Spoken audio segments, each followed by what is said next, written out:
"Why didn't your wife wash my clothes?" the disgruntled mother said to her son. When the daughter-in-law heard this, she yelled at her mother-in-law so hard that her jaw dropped. Lexi was the first to leave home. There were 2 daughters in the family, but the older one was always called Lexi. The younger one, Gloria, gloomily thought her parents were sucking up.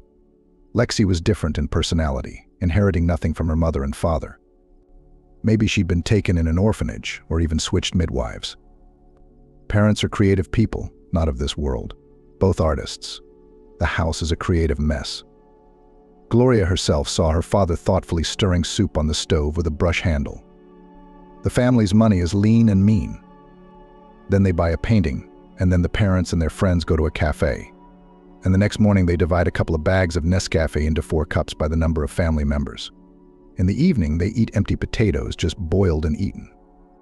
Lexi, on the other hand, had an iron grip on her life and her routine. She knew exactly what she wanted. Pretty girl, natural blonde, looks like silent movie actresses. A lady like that doesn't seem to care about her career. If some earl found her, put her in a castle, she'd be in her place. But at the same time, Gloria thought Lexi had a chicken brain. In school, her sister's B's in all subjects were so rare that it was time to celebrate in a cafe. C's were given to her because D's would get her not only Lena, but also the teachers. And where to go after graduation with such performance? The parents had no time to take their heads in their hands, but Lexi put them in front of the fact. "I'm going to Penavembury to live and work there." "But who's waiting for you there?" Mom blurted out. Lexi looked at her like she was clueless. "Not staying here? What kind of life is there?" And her parents had already thought of everything. They'd made a plan. Lexi would marry one of her many suitors. She'd be followed by the sons of wealthy parents. The daughter's life would be secure. You can graduate from Yellowberry. If it's a fee-paying department, they don't expect much ability from students. Her parents would grow old, and Lexi self-confident, never complex, able to put anyone in their place would be their support in their old age. She'll look out for their interests. But everything turned out exactly the opposite. Lexi arrived in Pennsylvania, got off the train and went to the Glory area, a huge shopping mall shining with lights. She was sitting on a bench in the middle of all this splendor and drinking coffee when a woman came up to her and asked, "Do you need a job?" Lexi was a saleswoman for a short time, and after 2 months she moved to a sports club as an administrator. She had an affair with someone. Her parents realized their daughter wasn't coming back. And not her, but they should help her at first. There was no money at the time. Absolutely. So they took in my grandmother, my mom's mom. They sold her apartment and her summer house. They used the money to buy Lexi a place to live in Pennsylvania. Find something in the suburbs, so it would be cheaper and a separate apartment. Lexi said, "No, I want downtown." Downtown was enough money for a 10-foot dead room. Not with some grandmother's repair, but one with no floor was necessary to lay boards, to wash the walls from black mold, and to keep the windows open for a week. Then, maybe, the smell of booze will go away. In the past, a scientist who had drunk himself into a bit of a lunatic had lived here. Many times they wanted to evict him, but his students, influential people, interceded, and the professor was left alone. The rest of the apartment was in slightly better condition, but it was also scary to look at. Lexi only had 2 neighbors, an intelligent old poetess and a young girl student, orphans. Parents died in a car accident. When they split the inheritance, they split the apartment. Sanka got a room in a communal apartment. Having got acquainted with the neighbors, Lexi's parents somewhat cheered up. Now the repair seemed to them not an impossible task for creative people, but an act of charity, an opportunity to do a good deed. Bringing the apartment to the bare minimum would not only benefit their daughter, but also an old lady and a student who had no one to take care of them. The helplessness of both was striking. The old woman seemed to be on the gramber of marasmus, and the student was a kindred spirit, a jewelry artist in the future. Late at night she burned light in her room, made simple jewelry to have some income to the scholarship. After her parents provided her with a room, they thought they owed her nothing more. Lexi's parents sold the paintings, the most precious to their hearts. Before, they wanted to keep them for themselves and then pass them on to their children. There was only one painting left at home, a portrait of her mom, painted by her father. Mom was very young in it, younger than Lexi is now. Other artists didn't like the work. They said it was too primitive, too head-on. A girl in a blue knit dress standing near a birch tree. Her blonde hair is loose. She looks down. She's thinking. "What can you say ... such ... Amanda," Daddy's friend said condescendingly, and added, "You can draw swans on the pond and kittens in a box. People will buy them in village houses. Just don't ask too much." From then on, Gloria thought that there were no trees prettier than birches, no outfits better than blue dresses, and no girls prettier than her mother. Leaving Gloria in her grandmother's care, her parents spent the entire vacation in Pennsylvania. The money was enough only for materials. To hire professionals is no longer on what. So the parents rolled up their sleeves and did everything themselves: whitewashing, painting, tiling. When the apartment was poor but clean, her parents moved Lexi here. But she stayed only a few months. All this time she was moving toward the goal she saw so clearly in herself and her family did not see. Lexi got married and moved in with her husband, albeit in the suburbs, but in a mansion. The luxurious house made it easy to put up with the distance, especially since Lexi had her own car. What about the room? Lexi's parents asked her when they arrived at the wedding, "Will you sell it?" Young people today will do that. They're willing to downgrade their homes to go to Zagrembertsu and flood the internet with photos. "No," Lexi said, "no selling. It's our families to keep, no matter how life turns out." Parents are dreaming. Now they'd take a youthful dip once a year, come to Pennsylvania to paint, architecture, northern nature, and also can, holding hands, wander the streets, go to theaters, sit in outdoor cafes. Gloria asked, "What about me?" Gloria was an honors student, so her parents had a program for her. She would graduate from high school and go to an institute. There was only one in the city, Polytechnic. But it used to be that engineers were pitied and made jokes about their small salaries. Nowadays, a man with a technical diploma is a valuable manpower. Gloria will get a diploma, get a good job, find a promising young man among her colleagues. Gloria's point of view was resentment and injustice. Everything was sold for Lexi. Nothing of little value was left at home. And she, Gloria, by the way, had to live with her grandmother in a room to put up with her age. So Lenka got Pennsylvania and a millionaire, and she got an institute with math, which she never liked, a dirty factory the city was choking on its emissions, and a nerd as a husband. And then for her to look after her parents, since she is the youngest daughter, and under the side. Lexi is good, if the money will send. And the decision matured instantly. In the evening, Gloria told her father and mother, "I'm going to Pennsylvania now. Do we have a room there?" "We do. That's where I'll live. Don't worry about the rest." "But we let a lodger in," Mom whispered. "So call him and tell him to get out. But let him keep the key." "But he pays. We wanted to save this money, and then once a year to come and live on them on vacation. The boy goes home to the Camberculas and we go to Pennsbury for a vacation. I used to think you took Lexi from the orphanage because she's so self-sufficient and self-interested, but now I think I'm the foundling. How can you give one person everything and the other nothing?" That same evening, my mom called the same student, told him that the plans had changed and asked him to vacate the room.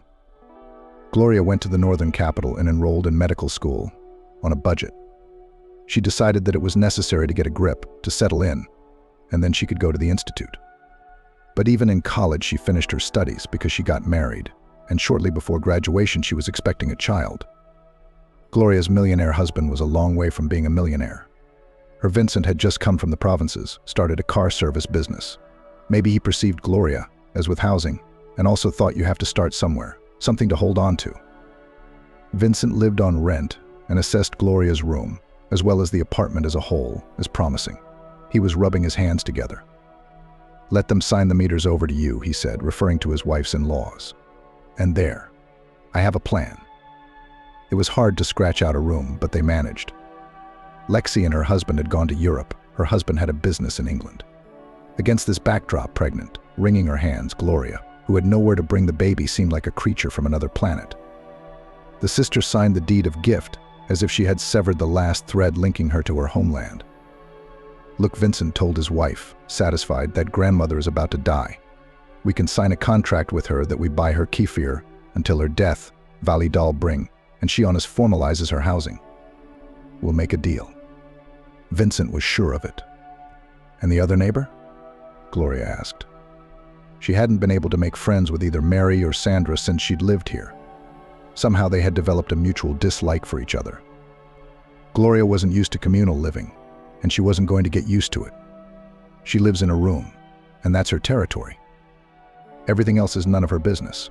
The janitors cleaned the street, the janitors cleaned the entryway, and probably someone else cleaned here too. Somebody was Sandra. You can hang a duty roster on the bathroom door all you want. But Mary was walking around with a stick. Sandra felt sorry for the old woman, and when she tried to clean, she took the bucket and mop away from her. And she drew Mary. She had a noble face, fine features, a crown of snow-white hair. She had noble blood. It'd be too expensive to fight with Gloria. Sandra didn't know how to scandalize it all. You could, of course, tell the neighbor. But Sandra knew from experience that Gloria would say something like, "You clean it up, and slam the door in her face. And if you think about all this, if you feel like a servant when you mop the floors of the whole apartment, then after a long time your cheeks will burn and your hands will tremble, and you won't be able to paint, let alone do painstaking jewelry work." Sandra was distracted. She scrubbed the floors and hummed, so as not to nurture anger in her soul. Besides, Sandra had a vulnerable spot, and it was called a pig. Once Sandra had been asked to hold a mini pig, which acquaintances of acquaintances of acquaintances transported from point A to point B, and needed a point CA transfer point. At that time, there was nothing to talk about. A tiny pig resembled a live toy. And then the built plan fell apart. A friend said that her friends somewhere merged. She cannot take the piglet to herself. She has a small child. And let Sandra, you have an angelic character in your neighbor. An old lady, too, to hold the piglet at her place, until he will not find another family. No family was found. The pig grew up. At that time, only Sandra and Mary lived in the apartment. The latter talked to the pig like a child, read him poems and gave him chocolate chip cookies. She read her poems to everyone. When she had the strength, she'd go downstairs. She'd stand on the boulevard and read to passers-by. The poems were good, but people got lost. They searched with their eyes for a cap, a bowl, where they could put their money. The bravest tried to slip bills into little lace-gloved hands. Mary lifted her chin. "The poem is my gift to you. People should give each other the most precious things. Only then will this world stand." The pig, whose name the old lady had chosen Sergo, walked on a leash like a dog. He was very clean in general. Sandra, who knew that sooner or later there would be neighbors who would demand that Sergo be evicted, was carrying an extra load. She became a volunteer cleaner. And if she rebelled against the fact that she had to clean the communal apartment every day, then only in the shower. So what about the other roommate? Gloria asked her husband. "It's easy with her. We'll buy her a place to live in a squat where they'll tolerate her pig." Gloria laughed. She remembered the look on Vincent's face when he'd first come to visit, washing his hands before he sat down at the table. And then Sergo peeked out of the room. "Are you going to talk?" Gloria asked. "You'd better. Maybe you'll find an approach with all your feminine stuff. Press on pity, say, 'We have a child, we need meters.' Then we'll go together. You'll stand next to her. And if she doesn't agree, you'll tell her you'll stab Sergo too. She'll agree, don't doubt it. She'd sell her soul for that pig. In a way, you're lucky to live with two crazy people." Let's start with the weak option. Gloria suggested to buy time. The weak option is the old woman. Gloria saw it herself. It's hard for her to even lift the kettle to pour boiling water into a cup. The old woman would obviously agree to have gift helpers. There were things that bothered Gloria, but she didn't want to think about them. She didn't want to be a babysitter for the old woman, for example. And she didn't want to be the old woman's babysitter. Vincent was gone all day, and what was in store for her? Gloria. She'd be torn between a small child and a grandmother who wanted her heels scratched. We need to make a contract so the old lady doesn't back off, and it should clearly state what they owe her. Like bringing her groceries from the store and calling the doctor. As long as Vincent doesn't tell her that Gloria has a medical degree herself. Otherwise, it's going to start take my blood pressure. Give me a shot. Will these pills help me? And the second interesting point to know how long the grandmother will live in the world. Bumping into Mary in the hallway, Gloria gave her a predatory stare, hoping to pick out any weaknesses. The old woman's gait was shuffling, leaning heavily on a stick, her legs no longer holding her up. Dismay. And when she washes dishes in the kitchen, the plates slip out of her hands, breaking. She can't even sweep up the splinters, the smaller ones she can't see on the floor. There was one more option, for the last resort.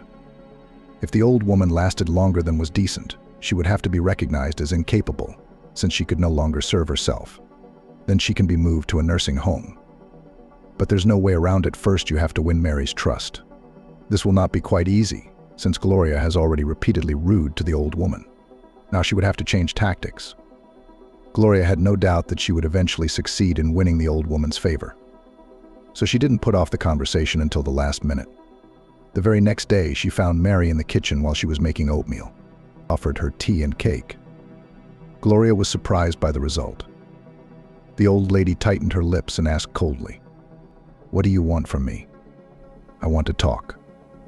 Mary didn't even sit down at the table, even though Gloria had called for her. She stood leaning on not one but two sticks. That's how she got around when she was having a particularly rough day, when everything hurt. Gloria, who had set herself up for an affectionate and patronizing tone as if she could see how it would be better old people are like little children, they need to be told everything. Gloria was now confused and babbled about care and concern. "I don't want to," Mary said simply. "I don't want anyone interfering in my life." "Gloria, I understand what you want. In the end, you want my room. But that's not going to happen. I have a niece, and I'm writing my will in her favor." "Why doesn't she visit and help you, this niece?" Gloria, frustrated by the collapse of her plans, could no longer hold back, her voice sounding angry. "That's none of your business," the old woman said. She had to leave one stick in the kitchen. And leaning heavily on the other, she went to her room, taking with her a small pot of oatmeal. She didn't want to see Gloria for an extra minute or eat in front of her. In the evening, Gloria told her husband. Vincent didn't believe it. "Come on, she's bluffing. Nobody saw that niece. I guess the old woman wants us to bring her kefir, but also to give her money.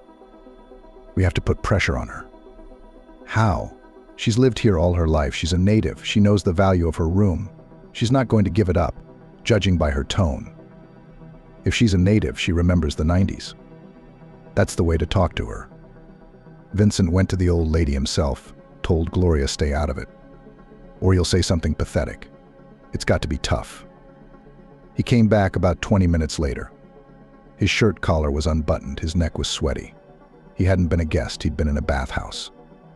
"She's so old, she's not afraid of anything," he answered Gloria's mute question. "What can you scare her with?" Mary told Sandra what they were talking about. She went to her room, brought her some dried goods. They drank tea with them. And Sergo ate the rest. It was his favorite treat. "Do you know, Sandrenka, what he offered me? A small apartment on the first floor somewhere in the suburbs. There's a park across the street and a clinic nearby. What else do you want? Sitting on the bed, you can reach every corner of the room." Sandra did not think that her old neighbor, who has already seen so much in her life, so much will get so mad, ordinary bore. "Mary, calm down. No one's going to force you to sell or trade anything against your will. It's impossible. You know, child, what hurts? It's probably my stupidity. But I let it slip that this apartment once belonged entirely to my family, starting with my great-great-grandfather and great-great-grandmother. And I've lived here all my life. You don't replant an old tree with roots. I want to leave in my native walls. They took me in. They will see me off." I'm talking, but I see Vincent's fingers drumming on the table. It's all lyrics to him, cheap foreign lyrics that don't cost a penny. He doesn't want to hear it, and he doesn't want to hear it. That is, everything I explained to him, he let it pass his ears and his heart. He asks, "Why don't you think about it some more?" I shake my head no. And he said venomously, "So, my wife and I are in trouble. You stink up the whole apartment with your old man's odor. Soon you'll start losing your stuff in the hallway, and we have a child to raise here. My wife offered to take care of you. You stubbornly refused. You don't want to move out to a separate apartment. Well, blame yourself." Sandra wanted to jump up from her seat, to go to the neighbors, preferably to kick in the door. And Mary touched her arm. "Calm down, baby. I told him no, and I'll stand my ground. But what I'm bitter about is this. He could have opened his cards and asked for a man's life. We have a young family, we'll have children. It'll be hard for us to raise them, we'll be cramped. We're ready to buy you an apartment where it's convenient.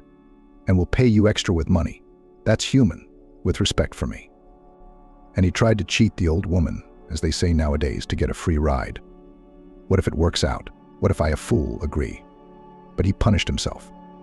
If I had a good relationship with him and Gloria, like you and me, I could have bequeathed the apartment to their child. After all, I don't have any niece. Sergo rubbed his heel against Mary's leg, begging for something tasty. She held out a sandwich to him in the palm of her hand. "Take it, dear. You're much better mannered than some people." "It's my turn now," said Sandra, or rather, it's Sergo's and mine. "We're going to survive. You're right, our neighbors just want the whole apartment.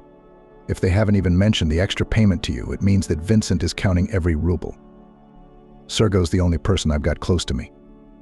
We can try to find him a good home, but Gloria and Valia won't stop there. Even if I live here alone, they'll still suggest I move somewhere dark." "You know, dear, maybe it's a good thing for you," Mary said suddenly.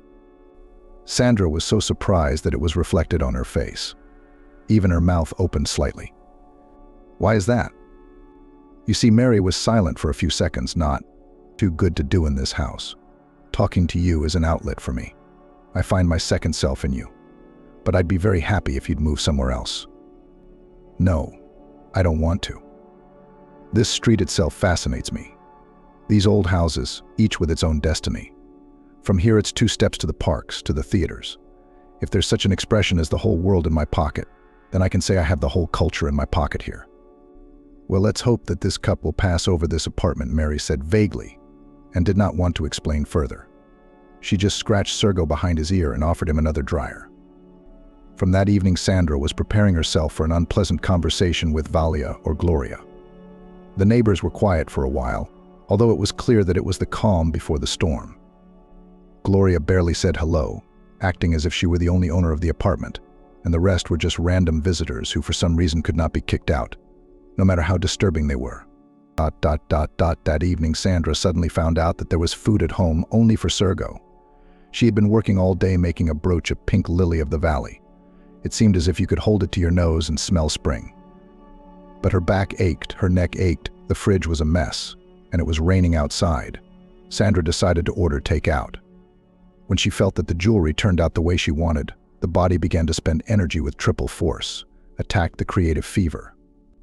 "Alguna vez su madre lavaba un vestido que le gustaba en la tienda, no por su precio, sino simplemente porque su madre pensó que era hermoso.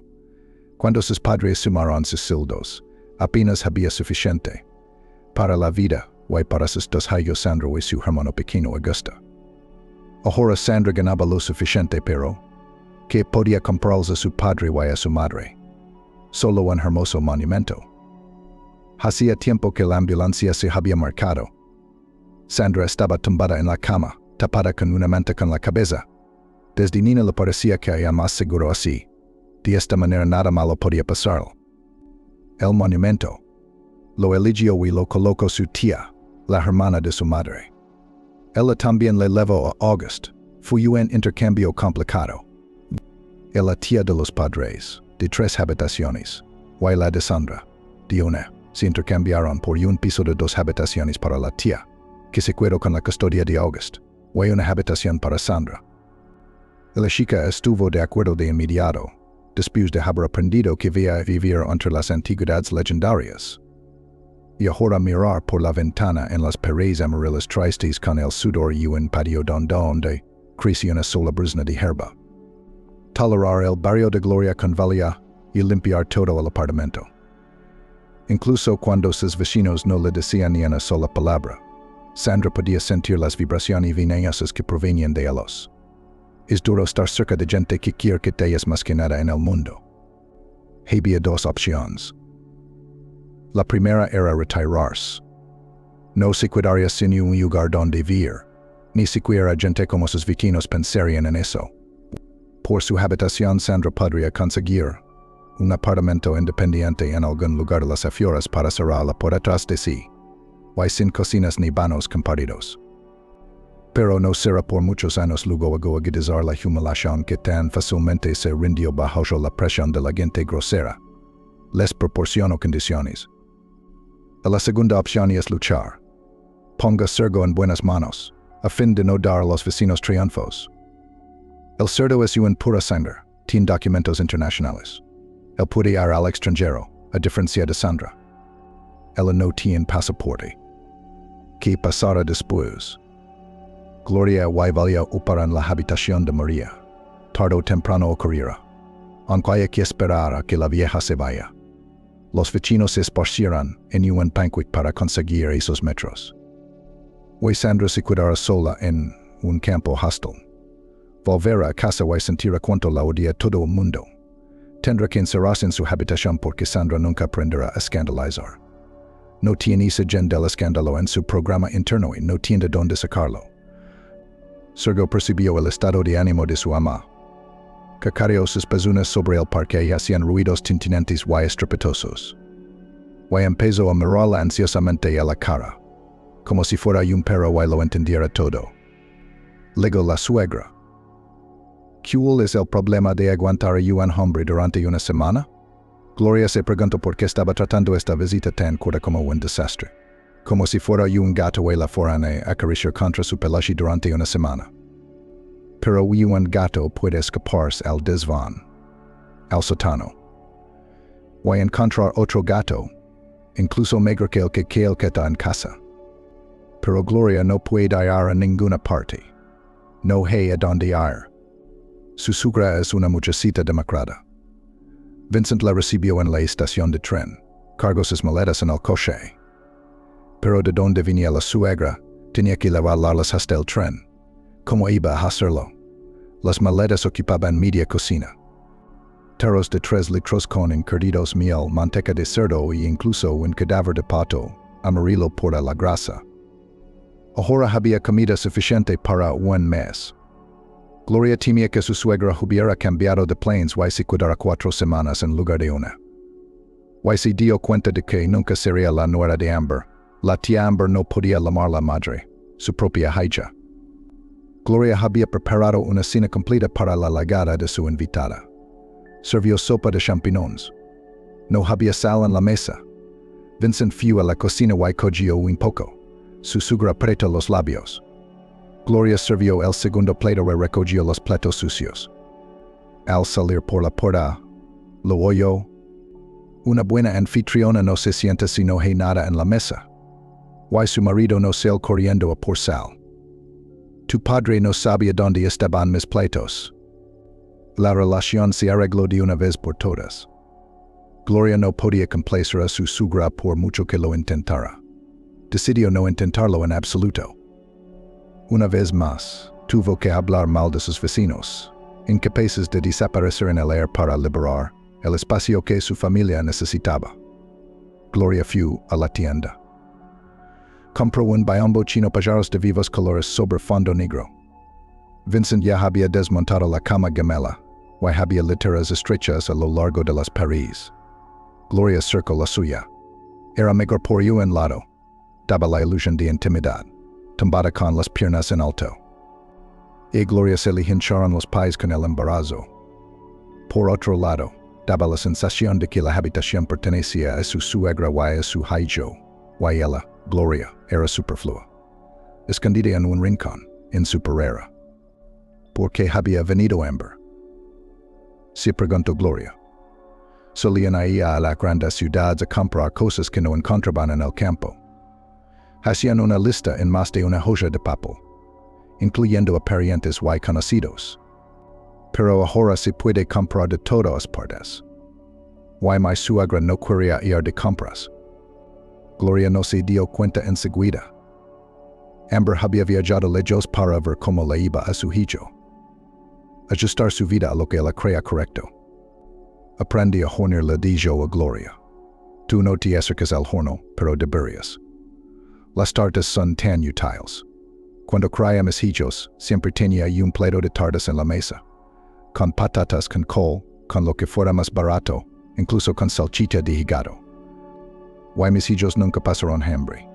Barato y abundante. Tienes carne en la mesa todos los días. Eso es mucho dinero para comida. Y Valia es la única que gana dinero. Una semana. Se repetía Gloria cada noche, solo una semana. Y ya ha pasado otro día. Vincent le dijo que le había comprado a su madre un billete de tren de vuelta. Gloria se animó, y se prometió así a ella misma permanecer en cuadro durante el resto de la semana. Pero las buenas intenciones se sabe. Gloria trató de minimizar las conversaciones con su suegra, pero esta, como si no se diera cuenta de la antipatía de su nuera, preguntó con todo lujo de detalles. ¿Why quién lava aquí las latrinas? Una por una, contestó Gloria monosylábicamente. A ti no te toca. Es esa chica de la fregona. Es joven, no le cuesta mucho. Why no está embarazada, por cierto? Porque le pagas dinero si lo tiene todo ella sola, fregando como una loca. No, le voy a dar una patada en el culo para que se largue. Le daré otra patada para que se cale, quiso decir Gloria, pero guardó silencio como un partisano, sometido a interrogatorio. Su paciencia se había agotado de repente. La única lavadora automática del piso pertenecía a Gloria. Se había apresurado a comprarla y había ocupado el mejor lugar, el cuarto de baño. Ya no cabía ninguna otra lavadora. A Gloria no le interesaba si Sandra y Mary lavaban la ropa en lavabos o en la lavandería. Y desde luego, a ninguna de sus vecinas se le habría ocurrido pedir permiso para lavar su ropa en la máquina de otra persona. Así que la pila de ropa que apareció sobre la lavadora no era dudosa de su pertenencia. Además, Gloria había visto este jersey amarillo en su suegra. Y los pantalones también eran claramente de ella. Pero sería que se cogen dos dedos, se meten en la lavadora, se echa el polvo, se enciende el programa. O ya está. Es la madre del marido.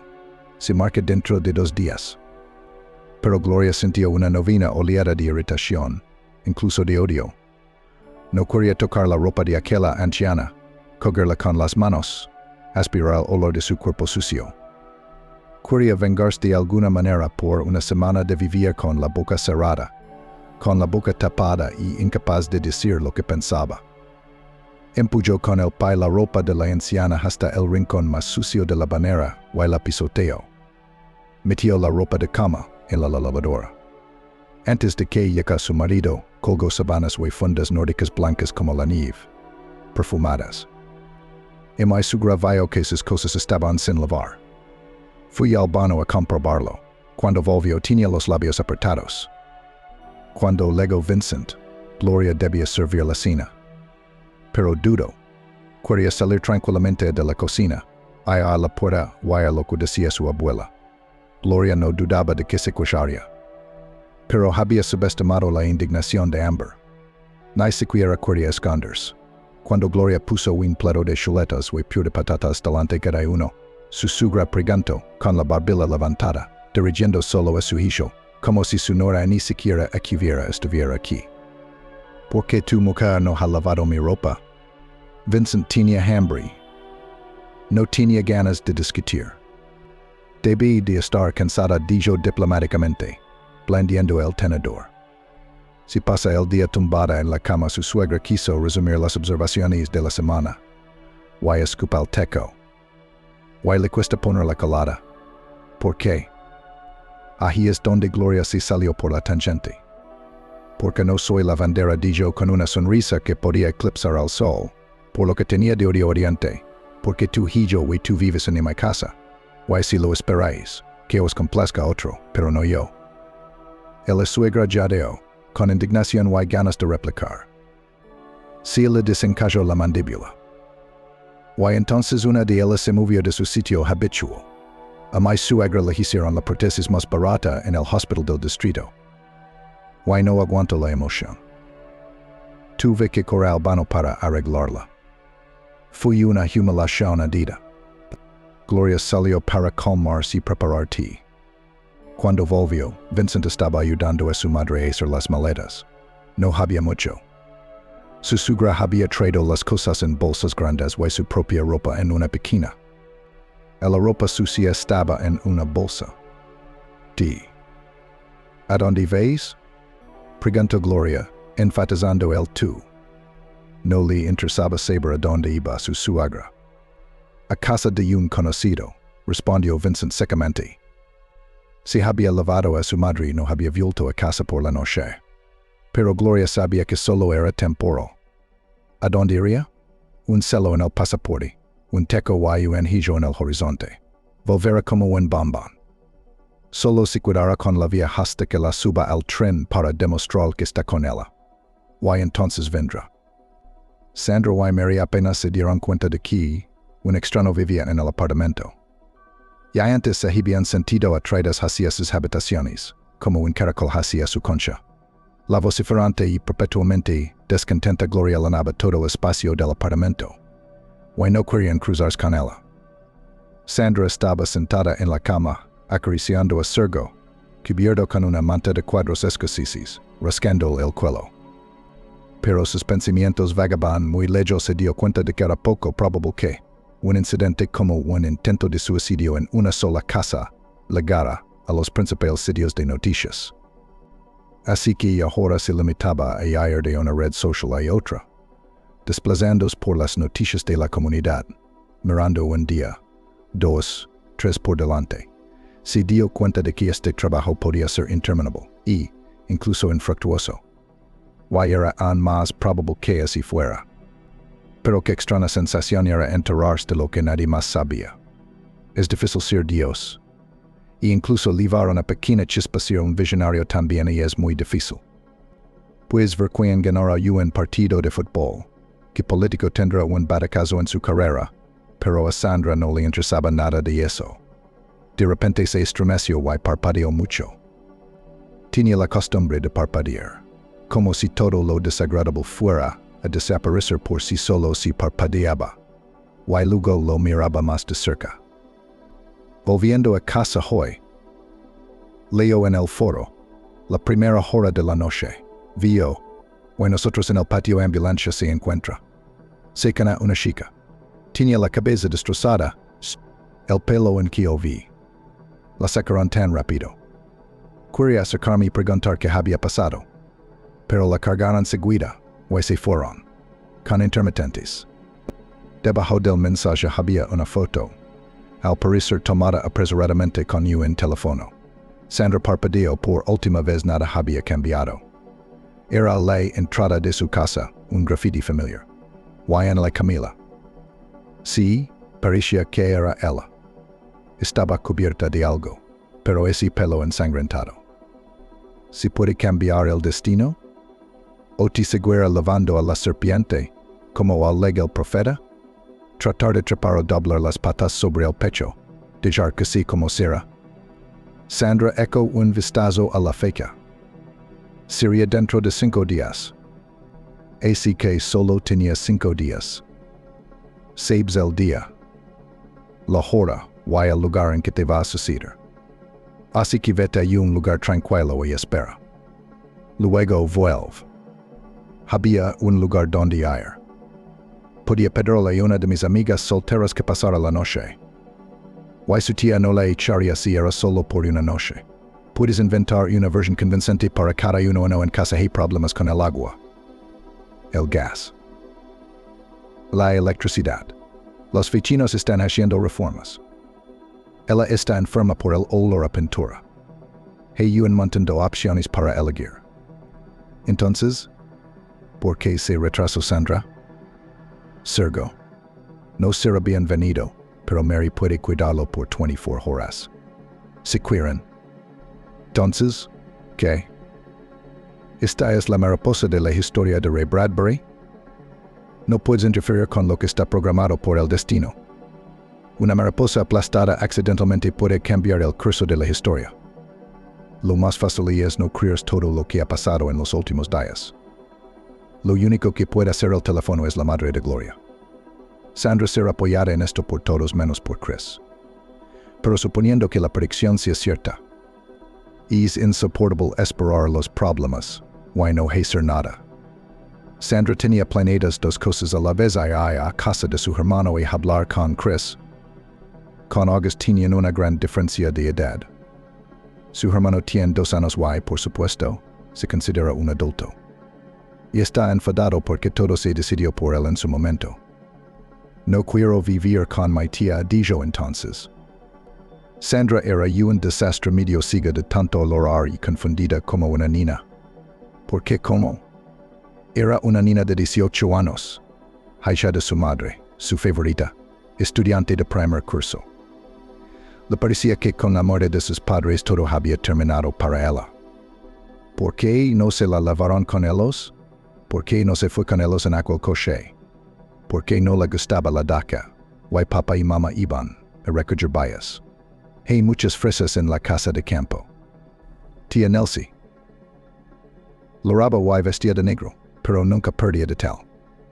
Hizo todos los arreglos en la funeraria, why la cantina. Ordenó una cena conmemorativa, why pasteles. Se apresuró a organizar el alojamiento.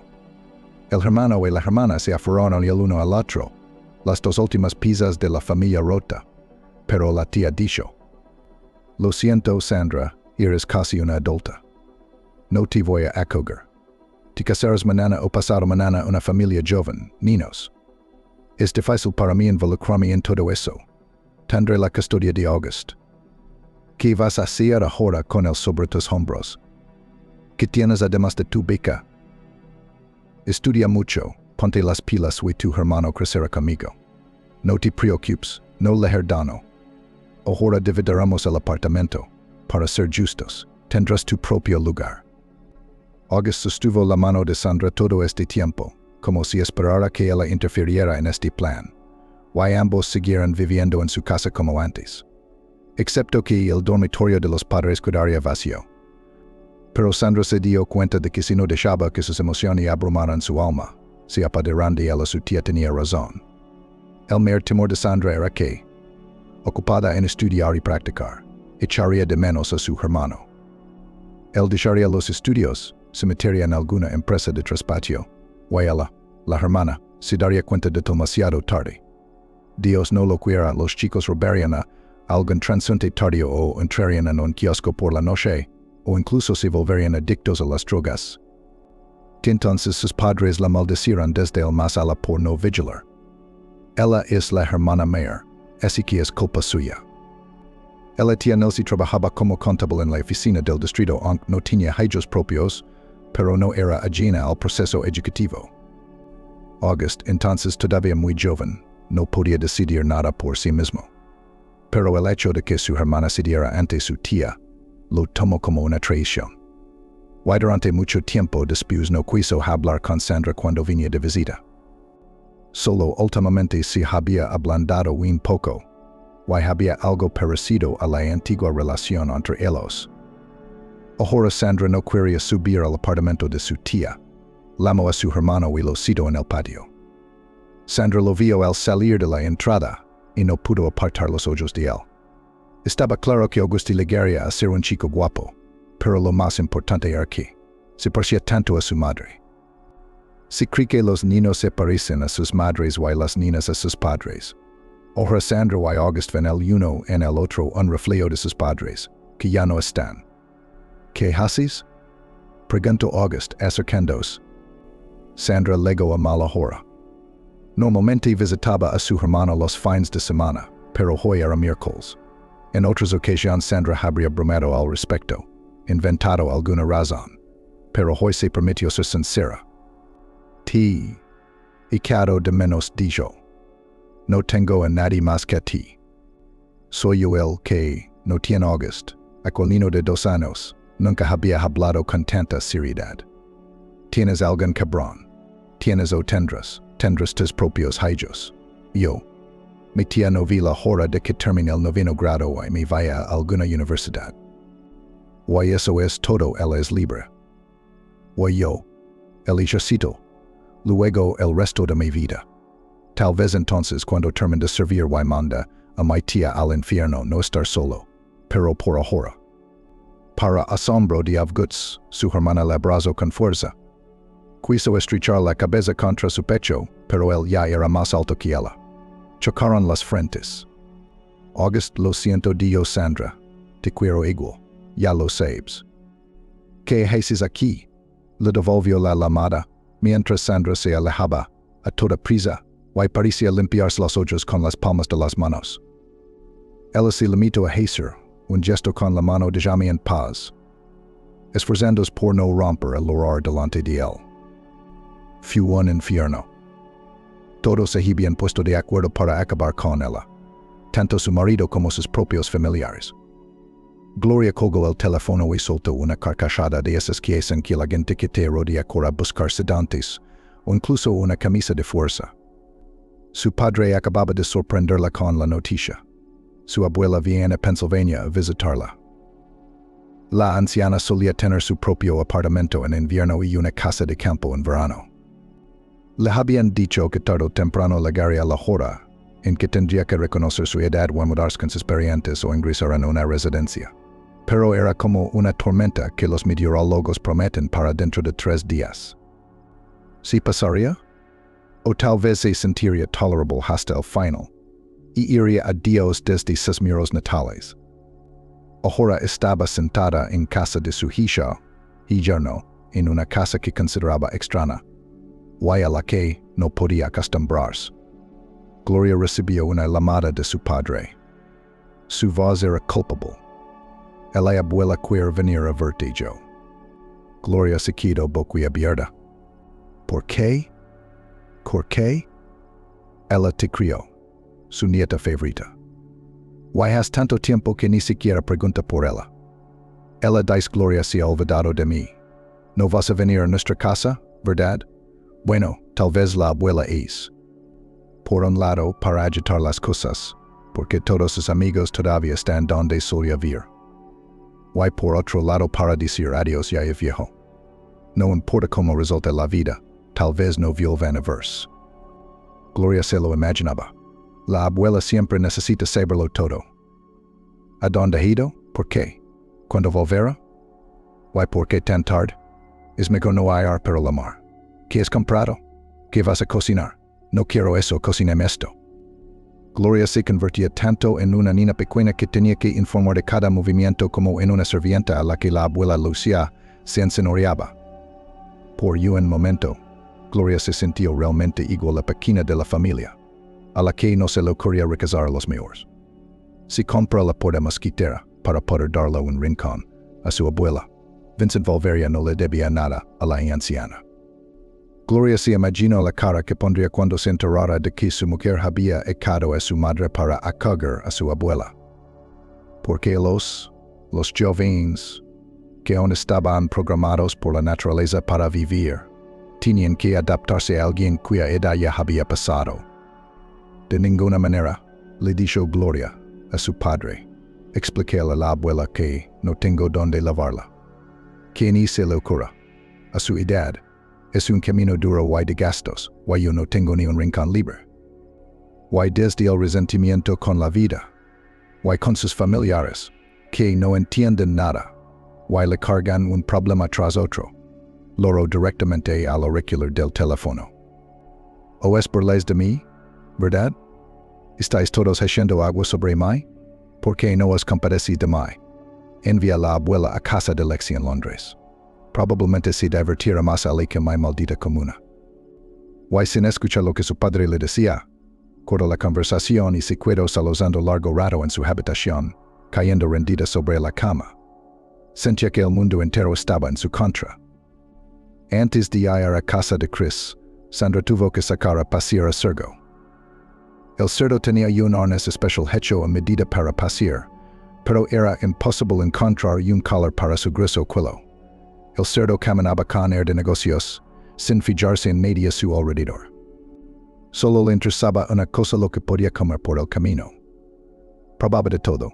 Según la estación, joyas de otoño tan joyas, nieve tan nieve. Sergo no miraba a nadie, pero los transeúntes lo miraban invariablemente. Los niños se preguntaban, ¿quién era es? Los adultos explicaban un cerdito. Y en sus ojos había confusión. ¿Realmente lo vio? Tan alarmada como estaba Sandra, le hizo gracia la niña que cruzó los brazos reverentemente sobre el pecho. Este es el primer cerdo de mi vida. Espera, habrá muchos más, prometió la madre, tirando de su hija. Finalmente, Sergo fue pasado y encerrado en la habitación. Sandra le dio la Ave María. En caso de que el cerdo se despierte y empiece a gritar, se le puede dar de comer. Hay comida en la tequila. Lo pasaremos muy bien, Prometeo Mary, leere algo de poesía. Occupate tus asuntos en paz, Nina. Cuando Sandra llamó a Chris y le pidió una reunión, le dijo que quería verlo en territorio neutral, en algún café o bar. No puedo soportarlo. Mis manos no deberían temblar. Un joyero necesita movimientos precisos. Y mis dedos tiemblan de miedo como el último el cash. Y si ese es el caso, quiero emborracharme. Necesito que alguien sobrio vigile esto y luego me envíe a casa. ¿Pueden hacerlo? Cumplimos, respondió Chris, y Sandra sintió satisfecha, aunque de momento no podía verle. Y ahora estaban sentados a la mesa de un pequeño café. Una especie de copa a los 7 vientos y Sandra, incluso antes de la conversación entre ellos, 3 grandes tragos de cognac. Ahora voy a dejar ir probablemente, dijo ella, en el interior como si todo está anudado. Ya sabes, detectives no es lo mío, no es mi género, absolutamente no. Somos más de thriller. Chris sacó un pequeño netbook de su bolso. Lo abrió y la página principal de internet se cargó muy rápidamente. Pero Chris solo refunfuno molesto y abrió otro archivo. Sandra quiso inclinarse hacia él en la mesa, pero él había movido su silla y ahora estaba sentado junto a ella. La chica vio un mapa de Pennsylvania, etiquetado con algunos iconos. Estos, dijo Chris, son los casos que conozco. Los que te conté. Porque hay 2 o 3 en algunas casas. Porque ha habido varios suicidios fallidos. Pues al lado las fechas en que ocurrieron. Sandra pidió un deseo. Si este mapa virtual no muestra su patio, o el tipo que fue sacado en Camila, ella lo vio con sus propios ojos, entonces todo es mentira y mitos vacíos. Encontró su patio en el mapa. Había una cruz pintada en la casa vecina. Y la fecha era la misma. Tal vez el teléfono le dijera algo. Chris la miró, de todos modos. ¿En tu casa también hay una cruz? ¿Ves? ¿Te importa si averiguo algo más sobre la historia de tu comuna? ¿Escarbar en su pasado? ¿Quién vivía allí antes que tú? Si hacían lavado a gente de allí. Sandra asintió, pensando si decirlo o no que el teléfono había perdido su fatídica cita. En lugar de eso, empezó a beber cognac, trago tras trago. Tal vez, cuando todo se desvaneciera ante sus ojos, tendría el valor suficiente para contárselo. Chris cumplió su promesa. Llamó a un taxi, la sujetó por los hombros, llevó a Sandra al coche y se sentó con ella en el asiento trasero. ¿Estás conmigo? Sonaba sorprendida, con voz inestable. Para ser sincera, la primera vez no consiguió yo decirlo. Tiene que haber alguien que te ayude a subir las escaleras. Se despidieron en la puerta de su apartamento. Mary seguía despierta. Al parecer, había invitado al cerdo a una divertida fiesta. Sandra oyó la voz de la anciana, y un gruñido satisfecho como respuesta. Cuando Sandra entró, Mary estaba sentada en una silla con una bolsa de galletas y Sergio estaba a sus pies esperando impaciente la siguiente tanda de golosinas. Pero eso no fue lo que llamó la atención de Sandra. El armario antiguo que había junto a la puerta estaba entreabierto y había varias cosas colgadas de los hombros. Y entre ellas, 2 batas médicas blancas. Mañana. Ese fue el primer pensamiento que había cruzado la mente de Sandra al despertarse. Todo ocurriera mañana. Oh no, pero ahora podía sentirlo subconscientemente con la columna vertebral. El aire estaba electrificado como antes de una tormenta. Crepitaba. El cerdo que yacía a sus pies resopló en sueños. Dormía como un gato boca arriba, con las pezuñas hacia arriba. Sergio esperaba una mañana tranquila y tortitas. Sandra le hacía tortitas a menudo. Y si tenía suerte con un plátano. Los plátanos eran lo que más le gustaba al cerdo. Sandra le acarició la barriga con 2 dedos, con cuidado de no despertarlo. Podía leer sus pensamientos incluso cuando dormía. No debes comer tanto, dijo en voz baja. ¿Te vas a poner como Esther? ¿Sabes algo de ella? Sus dueños la cogieron cuando era un cerdito, pensando que era una pura sangre que serían 2 gotas de agua.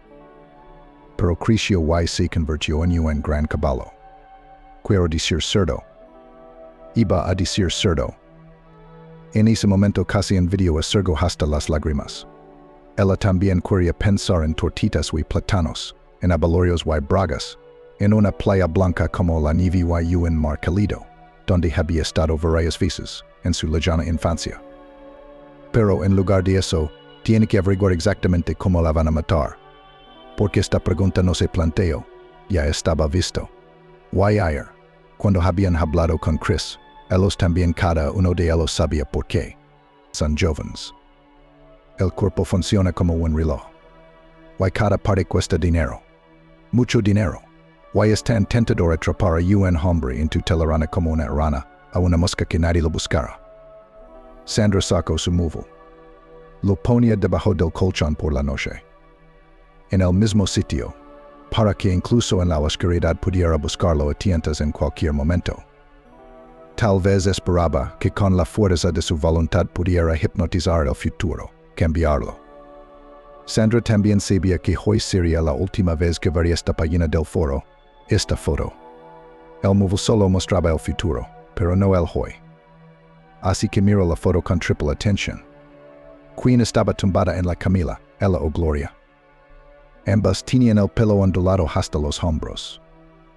La cara de la mujer de la camilla estaba de espaldas al espectador. ¿Y la sangre? Adivina cuál era. Los camilleros ni siquiera son visibles en la oscuridad, solo batas blancas. Gloria discutió en la cocina. Sandra escuchó y se dio cuenta de que el grifo goteaba, y había un charco en el suelo. Menos mal que Gloria se dio cuenta a tiempo, porque si no los vecinos de abajo habrían venido a darles una paliza. O, como mínimo, les habrían obligado a hacer reparaciones. Gloria abrió la puerta sin llamar y se asomó. He llamado a un cerrajero. No vendrá hasta mañana. No hay platos en la cocina, solo en el baño. Volvió a tener ese tono de la casera que es dueña de todo el apartamento. Luego se puso en contacto con María y le repitió la misma información. Sandra no había desayunar, no podía probar bocado. Sergo tenía comida seca, suficiente para un día. Dios, tendría que pensar dónde meterlo así. Ninguno de sus amigos se lo llevaría, excepto Chris, Perry son tipo responsable. Como mínimo, pondrá a Sergo al cuidado de una sociedad para cerdos huérfanos. Creo que voy a ponerme a dieta de vino, murmuró Sandra, sirviéndose un vaso lleno de tinto español. La botella lleva mucho tiempo en su tequila, destinada a su cumpleaños. Pero, ¿qué pasa ahora? Preguntó Chris mientras Sandra se servía una segunda copa. He descubierto algo más, dijo. Interesante. Bueno se apresuró a decir Sandra. Vamos a vernos. No como ayer. No hay tiempo para emociones. Tienes que escucharme, entenderlo y recordarlo todo. Sandra se dio cuenta no queer calor en su chaleco, no queer verla como el día anterior, borracha. Tales cosas se informan sobrio. Ya estoy, dijo quiero decir todo. Estoy colocada. Se encontraron en el parque. Sergo, cuya memoria no era peor que la de un perro, inmediatamente gruñó desagradablemente, tono me furia. Esperaba que Chris, como un viejo conocido, le hubiera traído algo sabroso. Al principio Chris hizo un gesto de culpabilidad con las manos, pero luego rebuscó en su bolsillo un caramelo, que Sergo se comió con deleite. Caminaron despacio por el callejón. Y Sandra no se interesó por los que miraban al cerdo. En general, en su habitación antes de borracho, vivía un chico joven, dijo Chris, no por mucho tiempo, menos de un año. ¿Puedes adivinar lo que le pasó? Sandra contuvo la respiración. Y la cosa se puso fea para él. Pero cuando los paramédicos lo sacaron del apartamento, el tipo tenía un aspecto bastante decente. Solo que en la camilla yacía muy pálido y completamente fuera de sí. Nuestros nuevos conocidos después de todo, un montón de diversión. Ellos vienen con diferentes formas de suicidio. Los camilleros en el patio dijeron que el chico había tomado algunas pastillas. No lo creo, es más probable que algún tipo de inyección de acción rápida. Una cosa que sí es que tu anciana favorita estaba en casa en ese momento. Ella les abrió la puerta. Probablemente se cambiaron de ropa en su casa, dijo Sandra pensativa. Vayan las otras casas, las que están en mi mapa. Ali también es la misma historia. Cuando los jóvenes se iban, alguien temporal se instalaba en las habitaciones. Alguien que no duraría mucho. Un viajante de León, un alcohólico, ese tipo de cosas. Era una especie de releno para no llamar la atención. Para que nadie se preguntara qué clase de apartamento infeliz era, que los suicidios en el uno tras otro. Aquí el diente de león de Dios salió al mundo muy tranquilo, de acuerdo con todas las reglas y el funeral fue con un velatorio. ¿Puede alguien ayudarnos? Para Sandra, esa fue la pregunta que decidió su destino. Bueno, quiero decir, ¿tenemos pruebas suficientes para ir a la policía con todo esto? ¿Me estás tomando el pelo? Y no me mires con esperanza. No tengo un investigador que conozca. Un investigador sensible que vaya a entrar y reventar todo este sistema.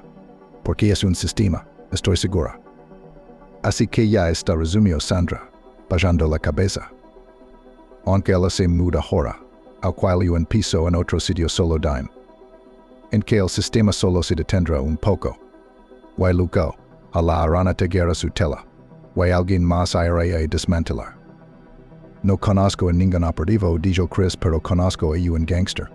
Cierto, en el pasado. Pero eso, como se suele decir, no se olvida. Nunca se olvida, podrías esperar. Observar.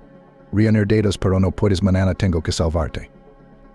Sí, mañana no saldrás de casa, ya que probablemente alguien esté vigilando. Estés dentro o fuera. Probablemente si tú me espiando. O es una vieja tramposa. Sí, como decís, ha vivido aquí toda su vida. Ha visto muchas cosas. Estoy seguro de que hubo más que este tipo que se lavaron. Antes de él. No he profundizado lo suficiente. Sandra called the cafe, ordered a vegetable funchosa and a fish burger.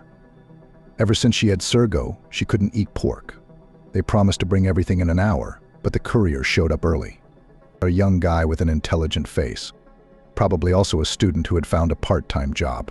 Sandra paid, but the courier was in no hurry. Probably he didn't want to go out in the cold rain either. The girl did not invite him in. He stood in the stairwell, but looked somewhere in the depths of the apartment. How long have you lived here? He asked. Why? Probably recently, concluded the guy, alone or... Everything became clear. He just wanted to get acquainted, though Sandra stood before him in amateur-like form. Sweatpants, plaid shirt, hands in paint while waiting for food sketching, on her face tired and not a gram of makeup. Not alone, Sandra said to get out of it. She was telling the truth, by the way. If you mean Sergo. That's good, the boy nodded. You shouldn't live alone in this house. Just then he finally left. Sandra shrugged, and for almost the first time locked the door, besides the lock, with a chain, and hurried to her room. She had a deliciously unusual meal. Sandra thought that someday life would change, she would become rich and be able to travel to different countries. Taste other people's cuisine. Taste is one of the 5 human senses, no less important than smell or touch. The richness of the senses was what Sandra wanted to live for. The next day Sandra took the subway to Ladoshkaya to see a client. She was collecting brooches in the form of flowers, and the lily of the valley was meant for her. The brooch turned out to be very beautiful, but the client will never pin it on her dress, will not go out in public. The jewelry will lie in a special box, divided into cells. Like a cell, like a prison. Sandra once again reproached herself for endowing inanimate things with human emotions. You can't do that, or you'll be in pain all your life, like the little mermaid when she walked on knives. You will begin to pity every autumn leaf that falls from the branch, every escalator step, making its endless run. Speaking of the escalator, when Sandra was very young, she thought the subway was all that. And if you forget to get off at the terminus, the train will also flatten out in the dark tunnel, like steps, and when it's about to go back on, it will take its former shape. That's how stupid she was. At the stop ahead of Sandra, the carriage was almost empty. The passengers got off. The girl thought that she would not get on anyway now to get off. Still, She glanced around the seats. That's when she saw the phone forgotten by someone. Black, no case. At the other end of the car sat an elderly couple, another girl in a bright pink sequin jacket staring at her cell phone. It was clear that it was useless to ask these three if they were missing. Sandra picked up her cell phone. She wanted to look up the numbers, see if she could get through to someone. Then she would say she had found the item and was ready to give it back, but the phone demanded a password. What was she supposed to do? Give it to the station attendant. If the lost person would look for the cell phone, maybe he would know who to ask. Getting off the train, Sandra hesitated, even though there was no time left. The client was expecting her by noon. It had never occurred to Sandra to keep her cell phone, even though her own was breathing. Everyone around her was in a hurry, and Sandra was out of the picture. She was on the table, and the flow of people flowed around her from both sides. Did something happen to you? A man's voice asked her. It sounded familiar to Sandra. She had a very bad memory for faces, but she recognized this guy. He was the one who had brought the food from the cafe yesterday, the delivery guy. Here she showed him her phone. I found it, but I can't crack the password, so I don't know who to return it to. I know how, he said. Give me, I'll do. Strange model, I'd never seen it before. Well, okay, I can't figure it out myself. A friend will help. He's an expert. A regular phone hacker? I go higher. He can open anything from the most sophisticated safes. Then I'm cool. Sandra handed over the phone and nodded, saying goodbye. Now she didn't have to go, she had to run. It seemed that the guy had something else to say to her, but Sandra had no time, really no time. Still, she thought about the young man for a few minutes while the endless escalator carried her upstairs. Somehow she was sure she would see him again. And she was right. A little over 24 hours passed, and in the evening, late evening, when decent people had already gone to bed, he rang the doorbell of her communal room. Sandra heard the bell. She was sitting in her room drawing. Vincent opened the door. A short conversation in the hallway. Then Valia went to her room, and there was a knock. "Where did you get that cell phone?" the courier asked. He was too excited and forgot to say hello. "I told you I found it." "This can't be." "Do you know what this thing is?" "Come in," Sandra said. "Come to my room and tell me everything." Sandra's room was a creative mess. Gloria had lived in it all her childhood, and if she saw it again, she would have howled. Sandra maneuvered between the easel, the stool on which the paint cans were arranged, between the nightstand, the table, and the bed. She navigated this narrow channel masterfully, without bumping into anything. Her guests stumbled over everything.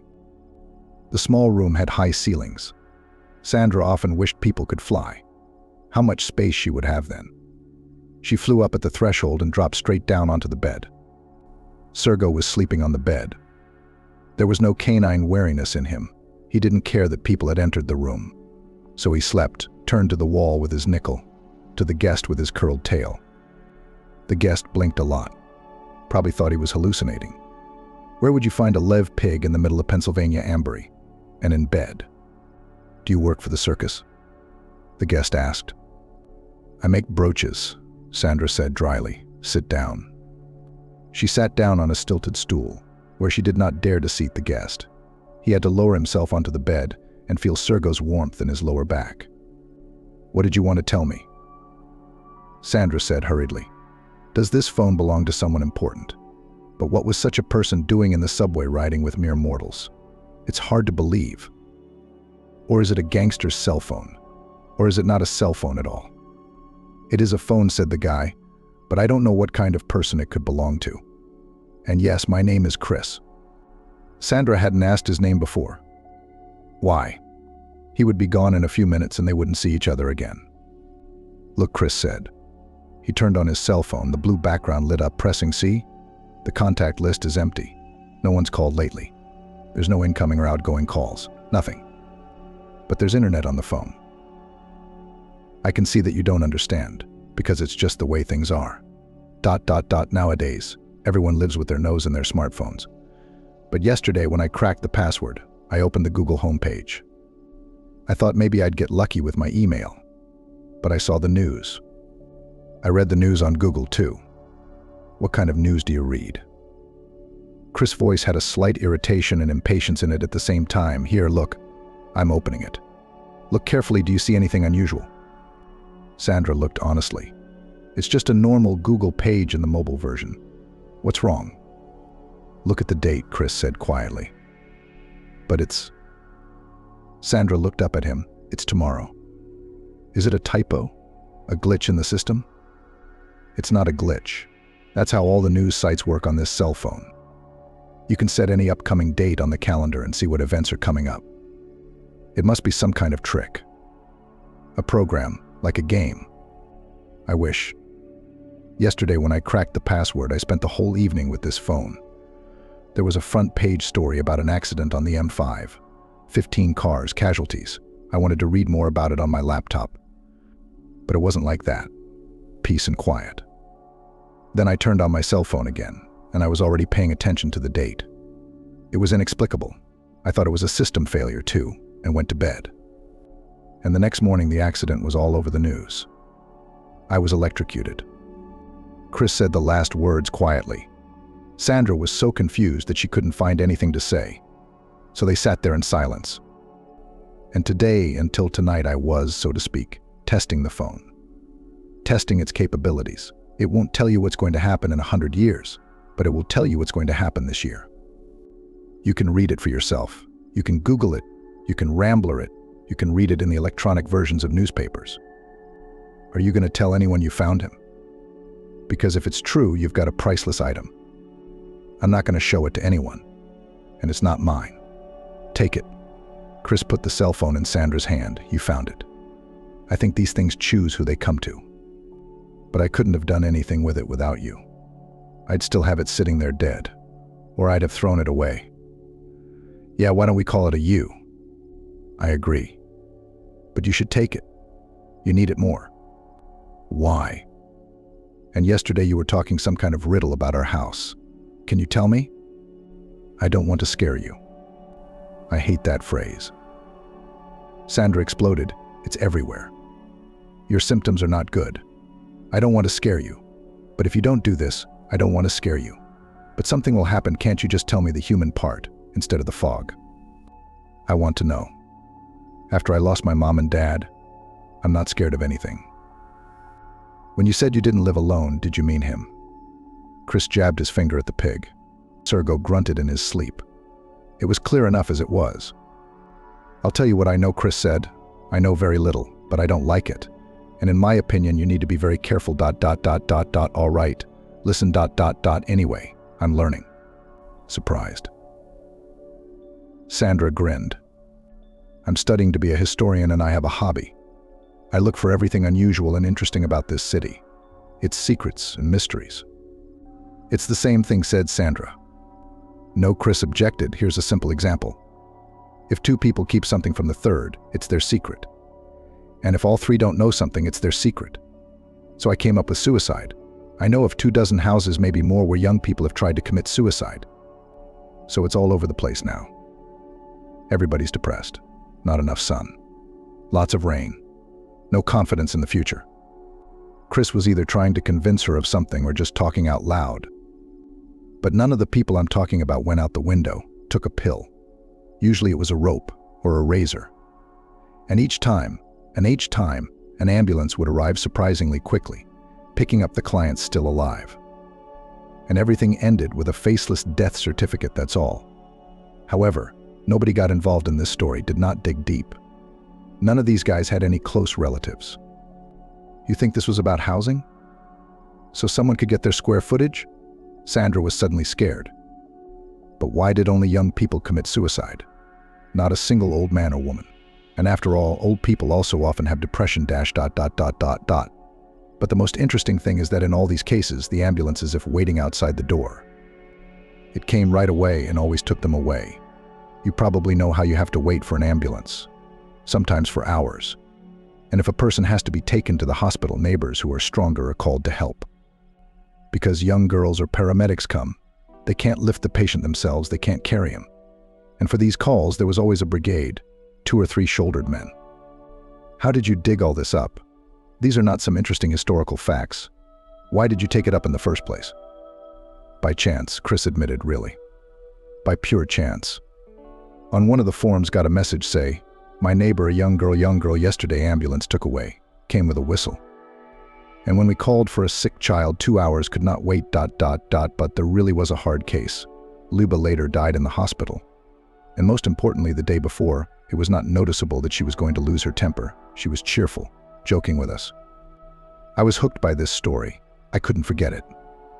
Then I heard a conversation on a bus. There was also a woman talking about her neighbor. The guy had opened his veins. The ambulance came immediately, even though no one had called it.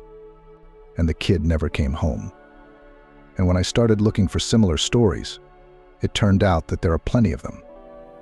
And young people were taken away from certain homes, as if they were obliged to pay such a terrible tribute. It was not conspicuous. There are enough people, especially in high-rise buildings. You need to know something. Be alert to not miss another case. And yes, your house is under attack too. Now Sandra realized why Chris had been so insistent in asking whether she lived alone or with someone. And he was kind of relieved to know she had someone. True, he couldn't think it was Sergo. But it's a communal apartment. No outsider can come in here. They'll notice him right away. So I think there's nothing to worry about here. Nothing to threaten. There have been cases, Chris said briefly, so let's not argue, and I'll leave the phone with you. Maybe it will save you, warn you somehow. Just don't forget to watch the news for the next few days. Gloria sat on the internet and wrote a message in a chat room. She had been logging in for a long time. She was already an old-timer. This chat room was like her own. Now she was composing the text: advise, please, how to persuade the neighbor to sell us the room next door. She was born in it. She doesn't want to leave on any terms, neither another room, nor a green neighborhood, nothing. An old grandmother, over 80, no family, no children. No grandchildren, no husband. And the neighbor understands perfectly well that we, with a small child, will be cramped.